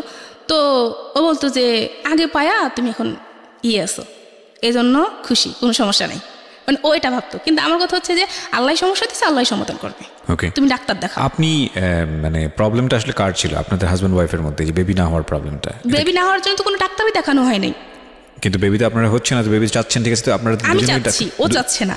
তো একবার যেহেতু আমার পিরিয়ডের সমস্যা, আবারও আমি ঢাকাতে একটা মহিলা ডাক্তার দেখালাম। তো দেখানোর পর ওখানে মহিলা ডাক্তার একটা ওষুধ দিল আমাকে, এই ওষুধটা খাবেন, ওই ওষুধটা খেলে তারপর হাজব্যান্ড ওয়াইফ একসাথে থাকলে বেবি হবে ইনশাল্লাহ। কিন্তু আমার হাজব্যান্ড ওই ওষুধটি আমাকে কিনে দেয়নি। আমি বললাম এই ওষুধটা কিনো, কেন কিনবো, বেশি কথা বলবা না, তারপর ওকে, ঠিক আছে। এরকমভাবে চলতেছে। পরে চলার পর যখন ও আমাকে এটা বললো, তখন সিদ্ধান্ত নিলাম যে না, আর সহ্য করা যায় না। তখন একটা কাজ করি, যে এই যে সে যে আমার সাথে এরকম করতেছে, তো আমাকে যা করতে হবে ভেবে চিন্তে করতে হবে। বোকা তো মানে বোকার মতো এতদিন সব কিছু সহ্য করছি, আমাকে এখন প্রমাণ করতে হবে যে আসলে সে মানুষ খারাপ, সে ভালো না। সবার কাছে সে অনেক ভালো একজন মানুষ, তাকে আমার প্রমাণ করতে হবে যে সে মানুষ ভালো না। তখন যখন যেদিন কোনো একটা বিষয় নিয়ে ঝগড়াঝাটি গালাগালি শুরু হয়ে যেত, উনিশ থেকে ফোন দিতে ধরতে একটু দেরি হতো, তো এই শুরু হয়ে যেত। তখন আমি আমার বোনকে শোনালাম, আমার মাকে শোনালাম, বাবা তো আগে থেকেই বুঝতে পারলো, শোনালাম, সবাইকে শোনালাম। সবাই মোটামুটি বুঝতে পারতেছে যে আমার হাজব্যান্ড খারাপ। তো এটা জানার পরে কি হলো, আমি ঢাকাতেও আস্তে আস্তে আমার বড় মামি বা আমার মামাতো বোন টুন হোক, আমার মেজো মামি, সবাইকে মোটামুটি আমি জানালাম। সবাই মোটামুটি দেখলো, বুঝতে পারলো, সবাই বুঝতে পারলো যে ও আসলে মানে মানুষ হিসাবে বেশি ভালো না। এতদিন মানে ও মুখোশ পড়া ছিল, কিন্তু আসলে সে মানুষ ভালো না। এরকম করার পর কিন্তু ও যে আমার সাথে ওগুলো প্রপোজ করতেছে, ওটা শুধু আমার ছোটো বোনকে বললাম আমি, যে মনি এরকম তোর ভাইয়া করতেছে আমার সাথে। ছোটো বোনটার বিয়ে হয়ে গেছে, তার বিয়ে হয়ে গেছে। তো তখন বিয়ে হয়ে যাওয়ার পর ছোটো বোনটাকে বললাম যে তোর ভাইয়া তো আমাকে এগুলো বলে। তখন ও বললো যে আপু তুই একটা কাজ কর, তুই যাইস না, ভাইয়ের কাছে যাইস না, এভাবে মানুষের জীবন চলে না, তুই যাইস না, কত সহ্য করবি তুই, আর কত সহ্য করবি।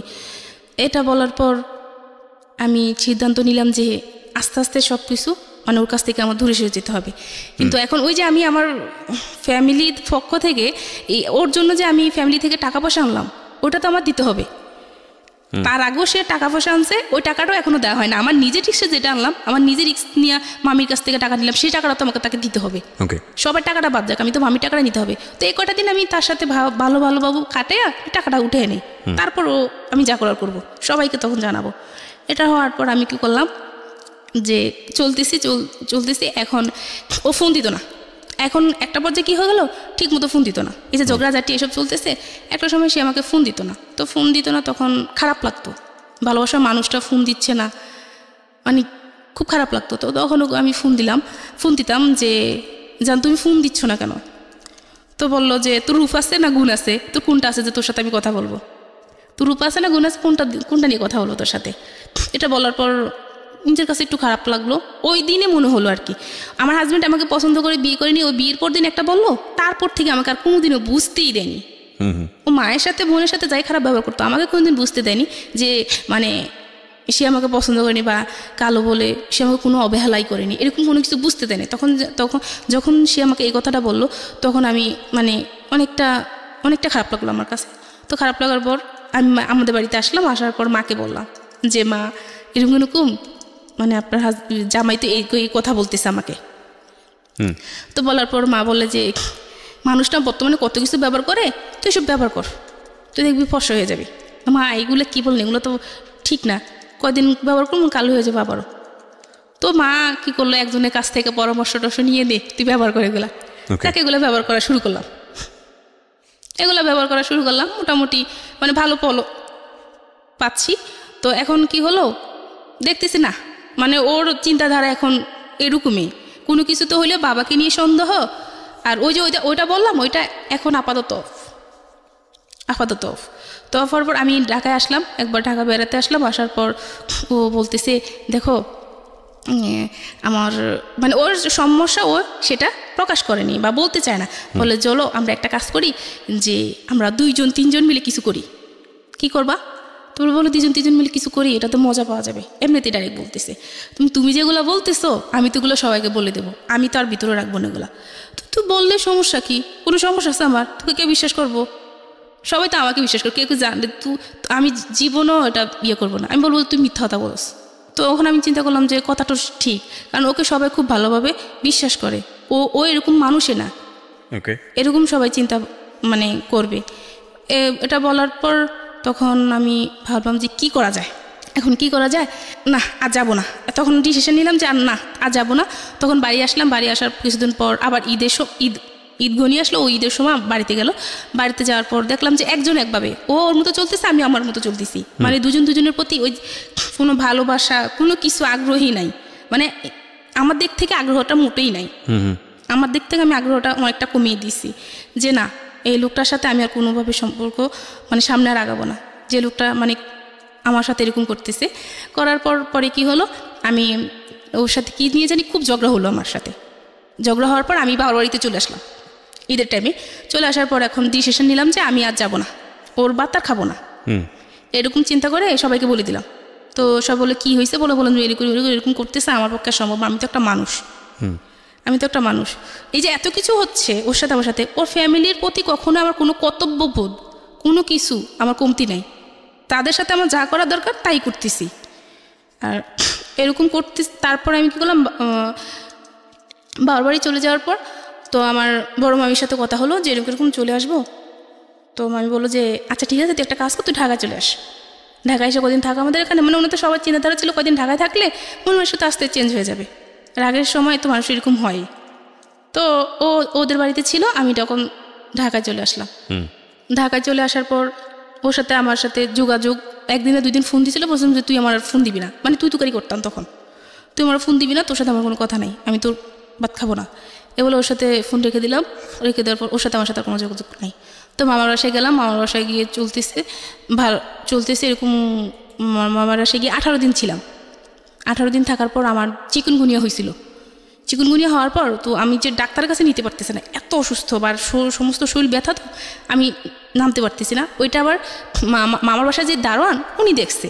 তো মামার বাসায় যে দারোয়ান, ওই দারোয়ান আবার ওকে চেনে, আমার হাজব্যান্ডকে খুব ভালোভাবে চেনে।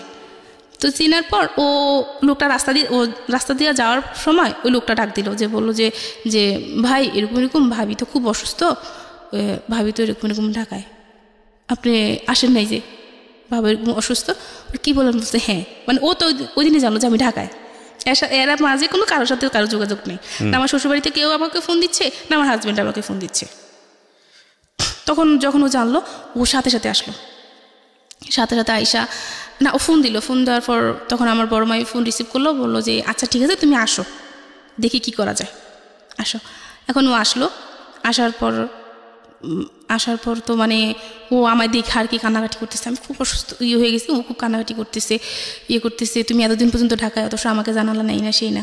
তো আমার তো ওর সাথে খুব রাগ, তোর সাথে আমার কিসের কথা, আমি তোর সাথে থাকবো না, তোর সাথে আমার কোনো কথা নেই। তখন বড় মামি বললো যে এত কথা বলিস না, রুমে বসে কথা বলি, দেখি কি হয়েছে তোদের। তো এটা নিয়ে কী করলো, সবাই মিলে বসলাম, আমি, বড় মামি, ছোটো মামি ছিল, ছোটো মামি আর একটা লোক ছিল, উনি সব বসলাম। তো বসার পর বললাম যে মামি আমার সাথে এরকম করতেছে, মানে এর সাথে কীভাবে আমি থাকি, মানে ওই যে যেটা করতে বলতেছে এটা বলি নাই, শুধু বলতেছি যে সে কাকাকে নিয়ে আমাকে নিয়ে সন্দেহ করে, আমি কিভাবে থাকবো বলেন ওর সাথে। তো এটা বলার পর আমার মামি তখন বলে কি বলে এটা তো, তখন শিখে গেছে হ্যাঁ আমি এটা বলছি, ও এটা করে, মামির কাছে শিখে গেছে এটা যে হ্যাঁ ওটা করে। তখন আমার মামিও পুরো স্তব্ধ হয়ে গেল, সবাই উপস্থিত সবাই স্তব্ধ হয়ে গেল যে ওইটা কি বলে, মানে ফেরেশতা তুলে একটা মানুষের নামে সে কি বললো এটা বলার পর সবারই মানে মাথায় ঠিক মতোই গেল যে এই জামাই ভালো হবে না, আর এই মেয়েকে এখানে রাখা যাবে না। এখন সে খুব কান্নাকাটি করতেছে, আমার মামির কাছে যাচ্ছে, আমার পায়ে পড়তেছে, আমার পায়ে ধরতেছে যে তুমি আসো, আমাকে একটা বার সুযোগ দাও, আমি ঠিক হয়ে যাবো, তুমি আসো। তো যখন এই 18 দিন ছিলাম না, তা 18 দিনের মাঝে আমার ফোনে একটা ইমুতে একটা ফোন আসতো, খুব ফোন আসতো। তো লোকটা আমাকে বলতাম যে ফোন দিয়েন না, বা আমার মামাতো বোন বা মামি সবাই শুনতো যে আমি লোকটা খুব বকা দিতাম, আমি ব্লক করতাম, ব্লক হতো না, মানে বুঝতে পারি না ব্লকটা যে প্রোফাইলে গিয়ে ব্লক করলে ব্লক হয়, এটা আমি বুঝতাম না, মানে ততটা ছিল না আমার। তো খুব ফোন দিচ্ছে, তখন ও আমাকে বুঝাচ্ছে আসো শোনা, এভাবে কেমনে হইব, আসো আমি এখন ডাক্তার দেখাবো, তোমাকেও ডাক্তার দেখাবো, আমিও ডাক্তার দেখাবো, আমরা বাচ্চা নিব, আমরা মানে সংসার করব। তো আমি বললি যে তখন চিন্তা করলাম যে মানুষটা যে এত কান্নাকাটি করতেছে, তাহলে একটা কাজ করি, তাকে বলি যে আমাকে যে সে এত সন্দেহ করে, তাহলে তার কাছে আমাকে রাখো, সে আমাকে গাছতলায় রাখো, গাছতলায় থাকবো, সমস্যা নেই, তার সাথে আমি থাকবো। তো বললাম যে আমি তোমার কাছে থাকবো, আমাকে নিয়ে যে তোমার এত সন্দেহ, তাহলে আমি একা থাকবো না, আমি তোমার কাছে থাকবো, যাতে তোমার সন্দেহটা দূর হয়ে যায়। বলেছে আচ্ছা ঠিক আছে। তো যে রুম ছিল ওই রুম ভালো ছিল, আমি যতটুকু জানি যে রুমটা ভালো, 4 তলা রুম আছে, একটা রুম 2 জন মিলে থাকবো, একটা রুম তো 2 জনের জন্য এনাফ, 2 জন মিলে থাকবো, খাবো, খুব ভালো, যাক রাজি হলাম। তো ওকে তখন যখন আসবো তখন আমি ওকে বললাম আর কি যে শুনো, আমার ফোনে না মানে একটা নাম্বারে খুব ফোন আসতেছে, তুমি দেখো, এটা দেখে আবার তোমার তো আবার সন্দেহবাজ মানুষ, আবার সন্দেহ করো না, এই নাম্বারে ফোন আসতেছে, তুমি আমাকে সন্দেহ করো না, মানে এরকম আমি ব্লক করতেছি কিন্তু ব্লক হচ্ছে না। তো আচ্ছা ঠিক আছে, সমস্যা নাই। তো এটা বলার পর ওর কাছে আসলাম, ওর বাসায় নিয়ে আসলো আমাকে, যখন কান্নাকাটি করে সবাই বুঝালো আচ্ছা ঠিক আছে যা, আসলাম ওর বাসায় আসার পর আমার ছোটো বোনের হাজব্যান্ড তখন বাইরে ছিল, তো ফোন দিত, আমার বোনের ফোন দিছিল, কথা বুঝি না আমি, তো কী করলো SMS করলো যে আপু আমি তো কথা বুঝতেছি না, তো আমি রাতে আপনাকে ফোন দিব, এটা SMS করে লিখে দিল যে রাতে আপনাকে ফোন দিব, তো আচ্ছা ঠিক আছে রাতে ফোন দিবে। ওইটা ওর হাতে বললো যে রাতে ফোন দিবে, ওর সাথে তোমার কিসের কথা রাতে? তোমার ছোটো ভাই, কি বলো তুমি? ছোটো ভাইরা তো এরকম করে সেরকম করে, মানে আবারও চিন্তাধারা অন্যরকম যে আমার বোনের হাজব্যান্ডের সাথে আমার কী সম্পর্ক, ও কেন আমাকে রাতে ফোন দিবে। এটা নিয়ে আমার গিনজিম এই দুই দিন না হতে আবার গিনজিম শুরু হয়ে গেছে, কী যে একটা অবস্থা ঝগড়াঝাটি। তো আমি বুঝাতে লাগলাম যে এরকম করো না, এসব চিন্তা ছাড়ো, এসব চিন্তা ছাড়ো, ভালো হয়ে যাও, ভালো হয়ে চলি, এটা ভালো হবে। আমি একবার চলে গেছি, তারপরে আবার আনছো, এখন আবার এরকম করতেছো না, সে বুঝতেছে না। তখন আমিও খুব রাগ করলাম, রাগ করে ওর সাথে তুই তুকারি করে আমিও ঝগড়াঝাটি করা শুরু করলাম, কেন এরকম করতেছিস তুই, মানে তুই তুকারি করে কথা বললাম। তো যাক, ওখানে আবার শান্ত হয়ে গেল, আবার সব ঠিকঠাক। এখন জানি তো যে এই রুমে নিছে, কিন্তু ও রুমে না, ছোট্ট আরেকটা রুমে, বলতেছে ওই রুমে আমার সব কিছু আছে, এই রুমে আমি থাকবো, ওই রুমটাতে থাকতে ভালো লাগে না, আমি এই রুমে থাকবো। তো একটা কাজ করবো, তো 4তলায় ছিল রুমটা, 2তলায় রুমটা এখন আবার 2তলায় রুম নিছে, 4তলায় অন্য 2জন থাকে। তো একটা কাজ করো, তুমি 4তলায় গিয়ে রান্না করো। এখন কি হতো, 2তলা থেকে 4তলায় রান্না করতে যেতাম, আবার 4তলা থেকে 2তলা আইসা ঘুমাতাম, মানে এরকম 2তলা 4তলা 2তলা 4তলা চলতো। থাকি না, সমস্যা কি, মানে এটা দেখি না মানুষটা ভালো হয় কিনা। তখন কি হলো, ওই যে বললাম ইমুতে একটা ছেলে আমাকে ফোন দিছিল, তো ওই ছেলেটা একদিন ফোন দিল, ফোন দেওয়ার পর আমি বলতেছি দেখে আমি ব্লক করতে পারতেছি না, তুমি ব্লক করে দাও। আর যেহেতু ফোন দিচ্ছে, ফোন রিসিভ করার দরকার নাই, আমি তো লোকের সাথে কথা বলার কোনো দরকার নাই। তো এটা নিয়ে আবার ঝামেলা শুরু হয়ে গেল। তো ওই লোকটাকে ওই দিনে আমি কীভাবে জানি প্রোফাইলে গিয়ে আমি ব্লক করে দিলাম, শেষ। ওই দিনে ওই কাহিনিটা ওখানে শেষ, এটা নিয়ে ঝগড়া হওয়ার পর ওইখানে কাহিনিটা এটা শেষ। এখন কি করতো, রাতের বেলা আসতো, ঘুমাইতাম বা আমি শুয়ে থাকতাম, মানে হঠাৎ করে ওর কি মেজাজ খারাপ হইতো জানি না, কোনো কিছু হইলে আমার আঙ্গুল দিয়ে খোঁচায় শরীরের ভিতরে খোঁচাইতো। ও মানে তুই কার সাথে কথা বলিস, কয়জনের সাথে কথা বলিস, মা তুলে গালিগালাজ করতো। ওকে, আমরা ইন ডিটেইলে না যাই, অশ্লীল কথাবার্তা বলতো। হ্যাঁ, এসব তুলে গালিগালাজ করতো, আর মানে করতো, খুব বকাবাদ্য করতো। তো এরকম চলতেছে, এরকম অনবরত চলতেছে। চলার পর মানে কি করব কোনো কিছু বুঝতে পারতেছি না। এদিক দিয়ে আমার যেই কাকা খুব অসুস্থ হয়ে গেল। কাকার তখন ক্যান্সার ধরা খাওয়ার পর ওর মাথায় তখনও মানে জানে যে কাকার ক্যান্সার, ওর মাথায় তখনও কোনো কিছু কাজ করে না যে এই মানুষটা ক্যান্সার, এই মানুষটা মারা যাবে। এখনও এই মানুষটাকে নিয়ে কথা না বললে কি নয় না, ওর এখন এগুলোই বলতেছে, কাকাকে নিয়ে সম্পর্ক বা বোনের হাজব্যান্ড। এখন ওই যে ওগুলার অফার আর করেনি, ওই দিনকার পর থেকে করার পর, রাগারাগি করার পর ওই প্রপোজগুলো আর করেনি। তো এখন বাবা অসুস্থ, বাড়ি থেকে একটু ফোন দিতে পারতো না। যখন মাকে ফোন দিতাম তো বলতো যে বাবা খুব অসুস্থ, তোর বাবার আজকে এই অবস্থা। তখন শুনলে খুব খারাপ লাগতো যে আমার মানে বাবার এই অবস্থা। আর আমি যখন থেকে আমার হাজব্যান্ড এগুলো সন্দেহ করা শুরু করলো, তখন থেকে আমি কোনোদিনও মানে বাবা বলে জড়িয়ে ধরতে পারিনি যে এ মানুষটা আমার বাবা, কাকা, যে মানুষটা আমার ছোটো থেকে বড় করছে। একটা দ্বন্দ্ব লাগতো, বুকের ভিতরটা জানি কেমন করতো যে এই মানুষটাকে নিয়ে আমার হাজব্যান্ড এত কথা বলে, যে মানুষটা আমাকে মা ছাড়া কখন কথা বলেনি। আমার সন্তান নাই, কিন্তু আমার বাবা আমাকে মা ডাকতো, ওইটাই আমার আল্লাহর কাছে শুকরিয়া ছিলাম। তো এখন এরকম চলতেছে। চলার পর আমি একদিন কী করলাম, আমার মামার বাসায় গেলাম। আমার মামাতো বোন, আমার খালাতো বোন সবাই ছিল বাসায়। আমি গেলাম ওদের কাছে, গিয়ে মানে কয়েকদিন থাকলাম, 3 দিন থাকলাম আর কি।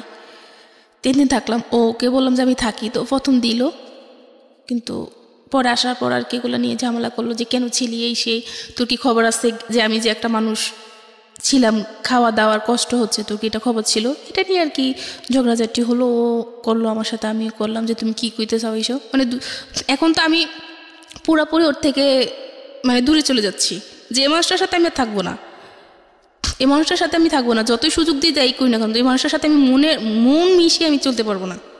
যে মানুষটা আমার সাথে এরকম করতেছে, দিনের পর দিন আমাকে এরকম অত্যাচার করতেছে, মানসিকভাবে এরকম অত্যাচার রাখতেছে। যে ডাক্তার দেখাক ছোট, কিন্তু এগুলা দিয়ে তো সে আমাকে শান্তি দিচ্ছে না। একটা মেয়ের শান্তি কিসে?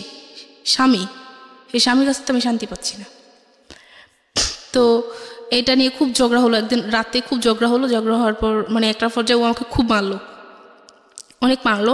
মারার পর আমি আমার ভাইকে ফোন দিলাম যে আমার এই করছে, আমাকে মারছে। মারার পর কী করলো, ভাই আসলো পরের দিন। আসার পর ভাই আসা দেখলো যে আমার গলায় করে মানে মারছে তো দাগ পড়ে গেছে করছিল, সব কিছুতে দাগ পড়ে গেছিল।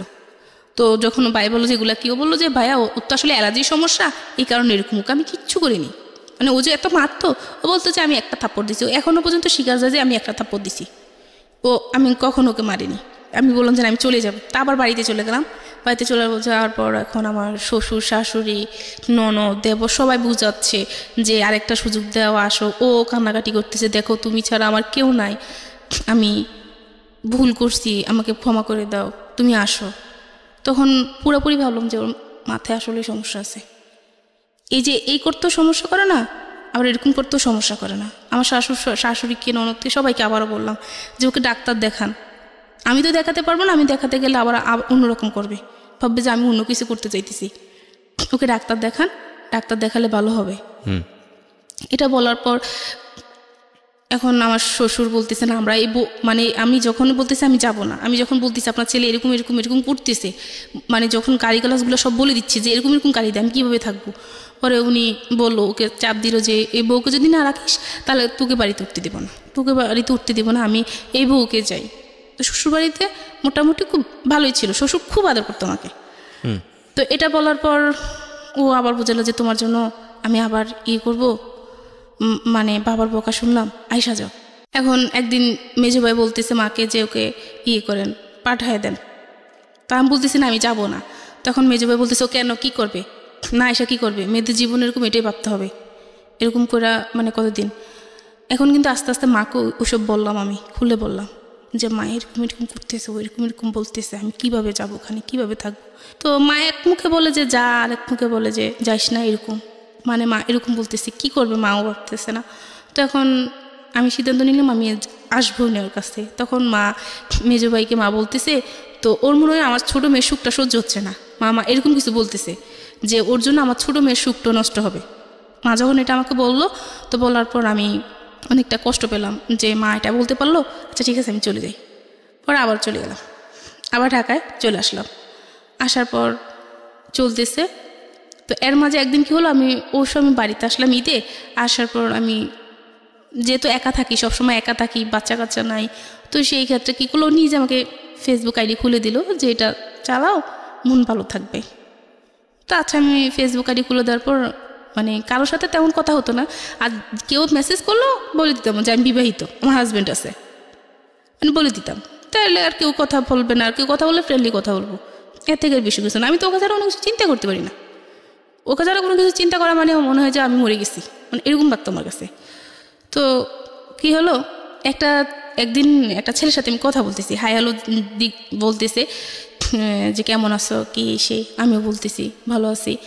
তো বলার পর ও দেখতেছে, আমি জানি না ও যে দেখতেছে, দেখার পর কি করলো, ও আসলো, পেছন থেকে আসলো, আইসা আমার হাত থেকে ফোনটা নিয়ে গেল। তো আমার কথা হচ্ছে যে ও জানলে এখন এগুলো নিয়ে খুব ভেজাল করবে, কার সাথে কী বলছে না বলছে সেটা সে বলবে না, সে উল্টাপাল্টা চিন্তাধারা কইরা মানে খুব ভেজাল করবে। তো ওটা ফোন নিয়ে টানাটানি করতেছে, তুমি ফোন দাও, বলছে না তুই কার সাথে কথা বলে তোর ফোন দিব না, তুমি ফোন দাও তুমি। তো বলতেছে না ফোন দেওয়া যাবে না। এটা নিয়ে ওর সাথে আমার সাথে মানে ছেলেটা ফেসবুক ফ্রেন্ড।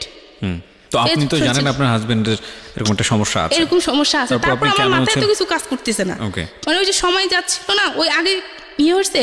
তো এখন ফ্রেন্ড আসতে মাঝে মধ্যে নক করতো, মানে অত অবিরত কথা বলতো না। ঠিক আছে, তারপর কি হয়েছে? তো এটা দেখার পর ছেলেটা হিন্দু ছিল, তো জানার পর ও তো চিন্তাধারা অন্যরকম। ও তো ওর মাকে দেখালো, দেখেন মা ছেলেটা দেখেন আপনার বউ এরকম করতেছে সেরকম করতেছে, এই জন্য তো আপনার বউ চলে যাবে, এরকম চিন্তা করতেছে, ওরে নিয়ে আজকে বসবে, এই করবো সেই করবে, এই করে সেই করে নিয়ে মানে আওয়াজ শুরু হয়ে গেলো, মানে গলা টিপি দিয়ে ফেলে দিছিল, মারামারি করতেছে। পরে আমার শ্বশুর এসে ধরলো যে এরকম করতেছিস কেন, দে আমার কাছে ফোন দে, কী হয় দেখবো, আমি দেখবো। পরে এটা নিয়ে আর কিছু বলে নেই, ও চলে গেলো, বাজারে চলে গেল, আবার আসলো, আয়সা বলে ঠান্ডা মাথা বলতেছে, বলো এগুলো কে ছিল, ছেলেদের সাথে তোমার কী সম্পর্ক? আমি জাস্ট ফ্রেন্ড, আর কিচ্ছু না, তুমি শুধু নাম ভুলবে তো না, জাস্ট ফ্রেন্ড, এর থেকে আর বেশি কিছু না। তো বলতেছে না ওর সাথে তোমার অন্য কোনো সম্পর্ক। তো আচ্ছা ঠিক আছে, তাহলে ব্লক করে দাও, তাহলে তো হয়েছে। তো আচ্ছা ঠিক আছে, ব্লক করে দিছি, ওখানেই শেষ, ব্লক করে দিছি। এখন এটা নিয়েও কী করতো, রাতে এটা নিয়েও কথা তুলতো, বিভিন্ন সময় মেজাজ করা থাকতো যে ওর ফ্যাক্টরিতে ফোন দিত, ওর ভাই থাকতো না, ফ্যাক্টরিতে ভাই থাকতো না, পাইতো না। তো না পাইলে কী করতো, ওর ভাইকে যদি না পাইতো ওই ঝালটা আমার উপর উঠাইতো, ওর রাগটা আমার উপর উঠাইতো। এটা নিয়ে এরকম ঝামেলা হচ্ছে দিন তারপর আবার ঢাকায় চলে গেলাম। ওই ইয়ের পর তারপর দিন ঢাকায় চলে আসলাম। চলে আসার পর তো এভাবে চলতে থাকার পর 2018 সালের দিকে আমি যখন ওকে বাচ্চার কথা আবারও বললাম, তো বলে যে এখন তো টাকা পয়সা হাতে নেই, টাকা পয়সা হাতে আসুক তারপর আমরা ডাক্তার দেখাবো। তো আমি বলি যে আচ্ছা ঠিক আছে। এটা বলে আমি আমার নানুর বাসায় বেড়াতে গেলাম কেরানীগঞ্জে। ওখানে যাওয়ার পর আমি একটা চাকরির অফার পেলাম। চাকরির অফার পাওয়ার পর যে চাকরিটা করব, ওনাদের সাথে আমি কথা বললাম, ওনারা বললো যে আচ্ছা ঠিক আছে নিব। তো ওকে আমি ফার্স্ট বললাম, আর ও বললো যে ঠিক করছে, তুমি করবো, আচ্ছা তার তো ভালো হয়েছে, মিষ্টি খাওয়াই সেই মানে হাসি খুশি। তো আমি ভাবছি তো রাজি হয়ে গেছে। তা আমার কাছে আমার সবসময় কাগজপত্র আমার সাথে থাকে। আমি করলাম কাগজপত্র সব কিছু জমা দিয়ে দিলাম, মানে চাকরি করবো আমি। পরে ওরকম আমি বুঝে বললাম, শুনো যেহেতু তোমার কাছে টাকা পয়সা নেই, তো আমি তাহলে 2টা বছর চাকরি করি 2টা বছর চাকরি করে টাকা পয়সা যা জমিয়ে তারপর আমরা ভেবে নিব, ডাক্তার দেখাবো। তুমি এদিকে তুমি করে তুমি তোমার সংসারটাকে গড়ে তোলো। তা এটা বলছি, আচ্ছা ঠিক আছে। এখন কাগজপত্র জমা দিতে গেছি, তখনও কিছু বললো না। যখন আমি ওই অফিসে গেলাম, হেড অফিসে না, আরেকটা ব্রাঞ্চে গেলাম, যার পর ওনারা কি বললো যে আপনার হাজব্যান্ডের সাথে কথা বলবো। আচ্ছা ঠিক আছে বলুন। আমি তো জানি আমার হাজব্যান্ড বলছে আমাকে।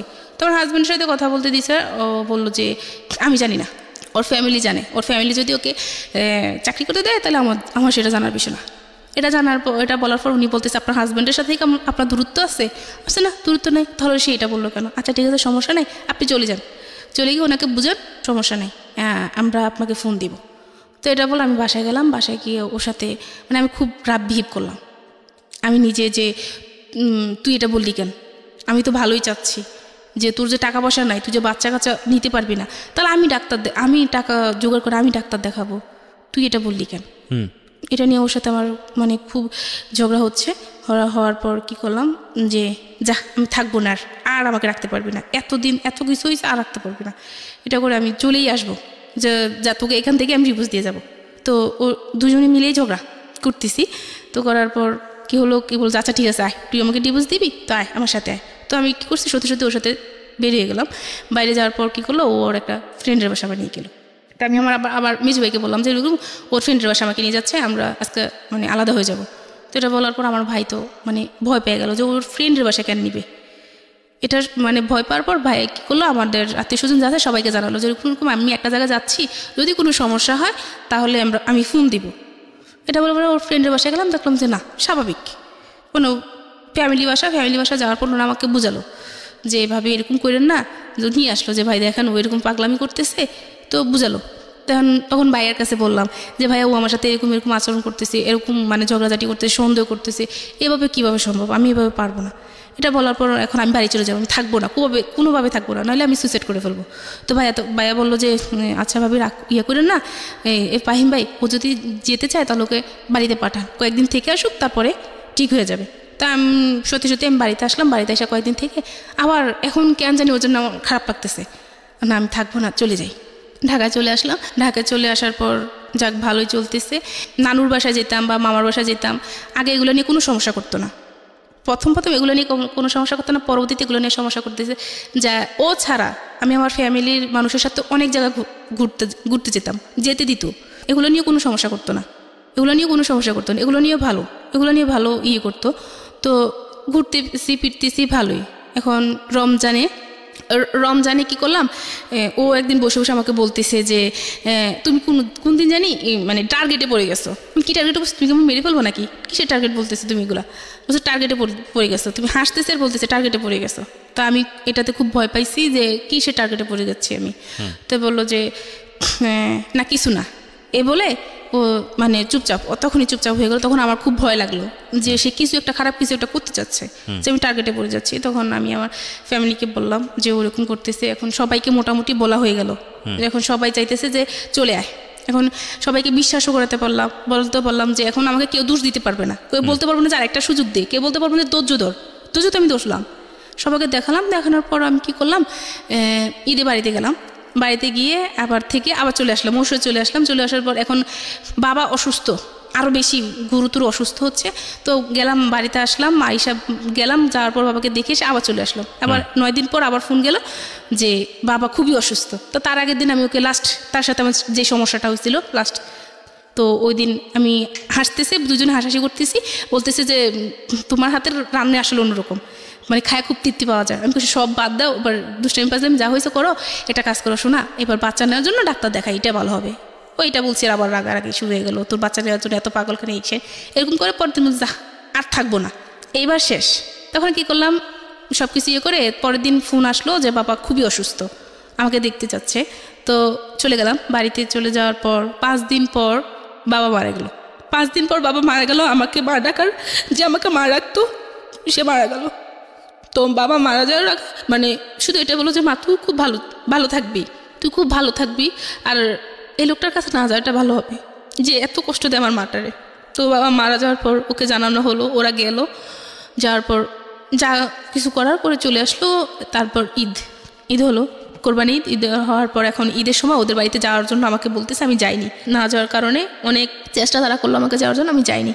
তারপর আমার দেবর বিয়ে ছিল, তো আমার ননদ দেবর আয়সা খুব মানে ইয়ে করে নিয়ে গেল যে ওকে নিয়ে যাই, ওকে দেন। তো আমাকে একদিনের জন্য দেওয়া হলো।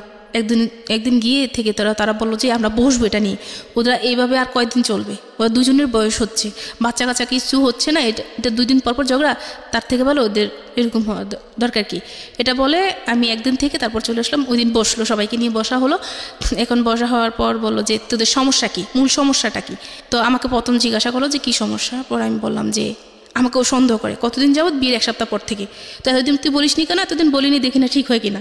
কিন্তু এতটা বছর পর্যন্ত, কত বছর, 7.5 বছর, 7.5 বছর এতদিন পর্যন্ত এত কিছু করলাম। পরে বললাম যা হচ্ছে আমার সাথে এরকম বলতেছি। আর ও বললো যে তখন ওকে জিজ্ঞাসা করলো যে তুমি ওকে সন্দেহ করো কেন। পরে বললো যে আমার না ও অসুস্থ দেখে আমার ওর সন্দেহ হয়। তুমি এই যে সন্দেহ করতেছো, ওর কিছু পাইছো এই পর্যন্ত? বলছে না। ওকে কোনো ছেলেদের সাথে কথা বলে, যে ও একটা ছেলের সাথে কথা বলছে, ইমুতে কথা বলছে, ফেসবুকে কথা বলছে, কিছু করছে, ওর সাথে দেখা করছে? কয় না। তো ও বিয়ের আগে একটা ছেলের সাথে সম্পর্ক করছে, ও ছেলের সাথে কোনোদিন কথা বলছে? যে না। এসব যখন সে বললো, তাহলে তুমি ওকে সন্দেহ করো কেন?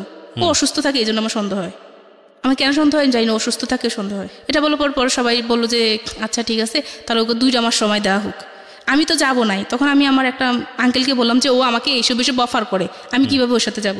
তারপরে সবাই মিলে একটা বললো যে না, ওকে সময় দেখ, কারণ এখন বাবা মারা গেছে, এখন আমার মানে উপরে আর তো নেই। 2 মাস সময় নেওয়ার পর ও আমাকে ফোন দিত, আমি ঠিক মতো কথা বলতাম না। তখন ও বললো কেন তুমি আমার সাথে এরকম করো, এখন তো সব কিছু ঠিকঠাক হয়ে গেছে, তুমি 2 মাস থাকো তারপরে আসো এসে। তখন আমি বললাম যে তোমার সাথে আমার কিসের কথা, যে স্বামী তার স্ত্রীকে এসব কথা বলতে পারে? তো কখন আমি তোকে বললাম, আমি তো তোকে কিছুই বলিনি। আমি এখন সবাইকে বলবো যে তুই আমাকে এসব অফার করছিস, যে তুই অন্য ছেলেদের সাথে থাকতে চাস, এই জন্য আমি তোকে দিতে চাই না বলে তুই আমার কাছ থেকে চলে যাস। আমি এইসব মানুষকে বলবো দেখি তুই কি করিস, পারলে তুই কিছু করিস। মানে সবাই আমাকে বিশ্বাস করে, ও খুব ভালোভাবে মিথ্যা বলতে পারে। তো তখন চিন্তা করলাম যে কি করব এখন। আর এখন বাড়িতে যখন থাকতেছি তখন মোটামুটি অনেকে জেনে গেছে যে আমার মানে এরকম হবে। তখন একজন অফার করলো যে একটা কাজ কর, এরকম থেকে কি করবি, ইমুতে কথা বল, ছেলেদের সাথে ইমুতে কথা বলে টাকা ইনকাম করিস। কেউ একজন বললো যে আয়, মানে একদিন অন্য কিছু করি, মানে এইসব কিছু অফার করতেছি, কীভাবে চলবে, বাবা তো নাই এখন, ভাইদেরও মোটামুটি, তো এভাবে কেমনে চলবে, ভালোভাবে চলতে পারবি, এইসব অফার পাচ্ছি। এখন মাথায় সারাক্ষণ কাজ করতেছে, আমি কি করব, মানে কি করার আছে আমার। খুব ডিপ্রেশনে পড়তাম। রাতের পর আমি রাত কি করতাম, বাইরে কাটাতাম। মানে গ্রামের বাড়িতে রাতকে 2টা-3টা বাজে আমি বাইরে দাঁড়িয়ে থাকতাম। মানে আমার ঘুম হতো না যে আমি কি করব, এই মানুষটার সাথে আমি কাটাবো সারাটা জীবন, যে মানুষটা আমাকে এসব বলতেছে না আমি একা থাকবো, কোনটা করব। তো আমি আমার একটা আঙ্কেলকে বললাম যে আঙ্কেল এই অবস্থা, আমি এখন কি করব, আমাকে একটা কাজ জোগাড় করে দিতে পারবেন? পরে বলে যে তুই কতটুকু পড়াশোনা করছিস? তো আমি বললাম যে আমি ইন্টারমিডিয়েট কমপ্লিট করলাম, আমার কোনো রিসেপশনে হলে হবে, সমস্যা নাই, আমি তো চলতে পারবো, এরকম কিছু হলে হবে। তো উনি বললো যে আচ্ছা ঠিক আছে, তুই ঢাকায় আসলে তোর মানে একটা গতি করে দেবো। পরে ঢাকায় আসলাম, ঢাকায় আসার পর একটা কোম্পানিতে উনি আমাকে রিসেপশনের জন্য ফার্স্ট সিলেক্ট করা হলো।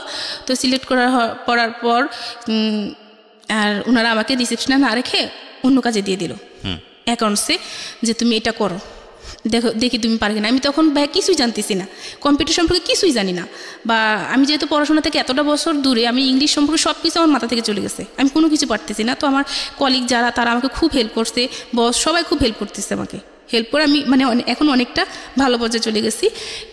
আর এখন ওর সাথে তো আর কোনো যোগাযোগ নাই। কতদিন যাবত যোগাযোগ নাই? ওর সাথে যোগাযোগ নাই, ওই ঢাকায় আসার আগ থেকে ওর সাথে আর যোগাযোগ ছিল না। মাঝখান দিয়ে একদিন ফোন দিয়ে জানতে চাই, বুঝতে চাইতেছে যে সে কি করতে চায়। আপনি এটা বলেন। প্রায় 7 মাস। 7 মাস। আপনি ভালো আছেন না বন্ধ আছেন? ভাইয়া ডিভোর্স হয়ে গেছে। ডিভোর্স হয়ে গেছে, তো ভালো আছেন না বন্ধ আছেন? এখন ভাইয়া আমি যেখানে কাজ করতেছি ওখানে একটা ইন্টারন্যাশনাল কোম্পানি, তো আমি আপনাকে জিজ্ঞেস করছি ভালো আছেন না বন্ধ? বলতেছি আমি। হ্যাঁ, না ইন ডিটেল না, আপনি শুধু অ্যান্সার করেন ভালো আছেন না বন্ধ আছেন। আমার ইন ডিটেল জানার দরকার নাই, আমি ঘটনা যেটা বুঝতে পেরেছি অনেক আগেই বুঝতে পেরেছি। আপনি শুধু আমাকে এইটুকু অ্যান্সার করেন যে আপনার আগের যে জীবন ছিল সেই জীবনের থেকে এই জীবনটা ভালো না বন্ধ? আগের জীবন থেকে এই জীবনটা আছে, ভালো আছে, কিন্তু কি অনেকটা ডিপ্রেশন আছে এখন। ডিপ্রেশন মানে আপনার যেটা হচ্ছে যে আমি জব করতেছি, সেখানে আমার বস চাচ্ছে যে আমি আরো বেশি কাজ করি বা আমি আরো সেটা তো বেশি অন্য কেস, সেটা সব জায়গায় থাকবে। Life is not without problem. আমাকে বলে দিছে যে আমার এই কাজের পাশাপাশি অন্য কাজ খুঁজতে, কিন্তু আমি কোথায় কোনো কাজ পাচ্ছি না। Life is not that kind of thing যে আপনি যেখানে যাবেন সেখানে 100% হ্যাপি হবেন, সেটা বড় কথা না। কিন্তু আপনি যেখানে ছিলেন সেখান থেকে আপনি স্কিপ করে আপনি একটা বেটার লাইফে আসতে পেরেছেন কিনা সেটাই হচ্ছে মূল কথা। আমি ওইরকম ডিপ্রেশন থেকে, ওরকম একটা খারাপ জীবন থেকে এখন আমি একা আছি, ভালো আছি। 7 ইয়ার্স ধরে আপনি একটা মানুষকে বুঝে উঠতে পারেন নাই, বা 7 ইয়ার্স ধরে একটা মানুষের সাথে আপনি সিদ্ধান্ত নিতে পারেন নাই। অনেকে 7 বছর না, অনেকে 27 বছরও পারে না, এটাই সত্য কথা, the ugliest truth of life. তারপর আমার মনে হয় যে মানুষটার সঙ্গে আপনার হচ্ছিল না, যে মানুষটা আপনাকে সন্দেহ করে, এবং সন্দেহ করে আলটিমেটলি একটা মানুষ আপনাকে খুনও করতে পারে, হ্যাঁ, ভুল করে খুনও করতে পারে। সন্দেহ এরকম একটা বাতিক। তো সেই জায়গাটা থেকে আমার মনে হয় সিদ্ধান্তটা ঠিকই আছে, প্রথম কথা হচ্ছে এটা। আর দ্বিতীয় কথা হচ্ছে যে 7 বছরও যেহেতু সে আপনাদের সন্তান নেওয়ার ব্যাপারে কোনো সিদ্ধান্ত নিতে পারেনি, তার মানে সামথিং ইজ রং। তো আজকের এই জীবন গল্পটা আপনি কেন বললেন? আপনার কথা থেকেই শেষ করতে চাই আমাদের এই অনুষ্ঠানটা। আমার বললাম যে কেউ কোনো সিদ্ধান্ত নেওয়ার আগে ভেবেচিন্তে কোনো সিদ্ধান্ত নিবে, আর আমার মতো যাতে টাইমটা কেউ বেশি না নেয়। মানে আপনি মনে করেন যাই সমস্যা হোক না কেন পরিবারের কাছে যাতে সেটা শেয়ার করে। Right, 7 years is a big time, right? পরিবারের কাছে যেটা শেয়ার করে সেটা ভালো হবে। আর আমি এটা যেটা করছি সেটা আমার দিক থেকে আমি খুব ভালো করছি। আর আমি যে জীবনের গল্প শোনার পর আমি এটা বুঝতে পারছি যে অনেক ভালো একটা শো এটা, কিন্তু এটার জন্য বলতে হতো যে এটা ভালো না, অনেক ভালো একটা শো। এটা থেকে অনেক মেসেজ পাওয়া যায় যে আমি সিদ্ধান্তটা নিছি, এমনভাবে সিদ্ধান্তটা নিছি যে আমার কোনো সমস্যা, পরিবারের কাছে আমি স্থান পাচ্ছি। এখন পরিবার আমাকে একটা সময় একটা স্থান দিচ্ছে, তখন যদি আমি এরকম কথা চলে যেতাম, হুট করে চলে আসতাম, বা ওর কথায় আমি রাজি হয়ে যেতাম, ওইসব বলতাম, তখন আমাকে সবাই নষ্টামি বলতো। কিন্তু এখন আমি সমাজের বুকে মাথা উঁচু করে দাঁড়াতে পারছি, বলতে পারছি যে হ্যাঁ আমি ভালো আছি, আমি সৎ আছি, এটা আমি বলতে পারি। একটা সংসার ভেঙে যাওয়াটা বা একটা সংসারের কাছ থেকে বের হয়ে আসাটা, এটাকে আমি কখনোই একটা সমাধান মনে করি না। কিন্তু যখন নিজে বেঁচে থাকার জন্যে বিষয়টা এরকম হয়ে দাঁড়ায় যে আমার জীবনের উপর উঠে যাচ্ছে এবং এটা আসলে কিওরেবল না, তখন অবভিয়াসলি আমাদের রিলিজিয়ন যেভাবে সাপোর্ট করে এবং আমাদের জায়গা থেকেও আমরা মনে করি যে বেঁচে থাকার জন্য, ভালো থাকার জন্য এটার প্রয়োজন আছে। তবে প্রিয় শ্রোতা, একটা বিষয় আজকের এই অনুষ্ঠানে আপনাদেরকে নোট করতে চাই, which is very very important. এই সন্দেহ করা এটা একটা রোগ এবং এটার জন্য কোনো উপসর্গ লাগে না। যারা সন্দেহ করেন তারা নিজেরা খারাপ থাকেন, যাদেরকে নিয়ে সন্দেহ করেন তাদেরকে খারাপ রাখেন। এটা থেকে বের হয়ে আসার জন্যে কাউন্সেলিং খুবই গুরুত্বপূর্ণ, এবং প্রপার কাউন্সেলিং না হলে এই সন্দেহ রোগ থেকে ভয়ঙ্কর কিছু হয়ে যেতে পারে। সুতরাং আপনি যদি সন্দেহ করে থাকেন, আপনি প্রথমত একজন মনে করতে হবে যে আপনি একটা প্রবলেমের মধ্যে আছেন, কোনো উপযুক্ত কারণ পাচ্ছেন না কিন্তু আপনার সন্দেহ হচ্ছে, আপনি ডাক্তারের সাথে কথা বলেন, কারণ এটা আপনার অনেক ভয়ানক রকমের ক্ষতির দিকে নিয়ে যাবে। আর যে মানুষটাকে নিয়ে সন্দেহ করছেন সেই সন্দেহের জায়গাটিতে সেই মানুষটি আদৌ পড়ে কিনা ঠান্ডা মাথায় একটু বিচার ব্যবস্থার প্রয়োজন আছে, কারণ সন্দেহ কাউকে ভালো থাকতে দেয় না, না আপনাকে, না আপনি যাকে নিয়ে সন্দেহ করছেন তাকে। তাহলে এই ছিল আজকের গল্প। আপনাদের কার মনে ধাক কাটলো এই গল্পটা কমেন্টে জানিয়ে দিন, আর লিখে ফেলুন আপনি কোন জায়গা থেকে শুনছেন আমাদের গল্প। আর পরবর্তী গল্প শুনতে চোখ রাখুন আমাদের চ্যানেলটি সাবস্ক্রাইব করে পাশে থাকুন। সবার জন্য রইল অনেক ভালোবাসা। ভালো থাকবেন, সুস্থ থাকবেন। আল্লাহ হাফিজ।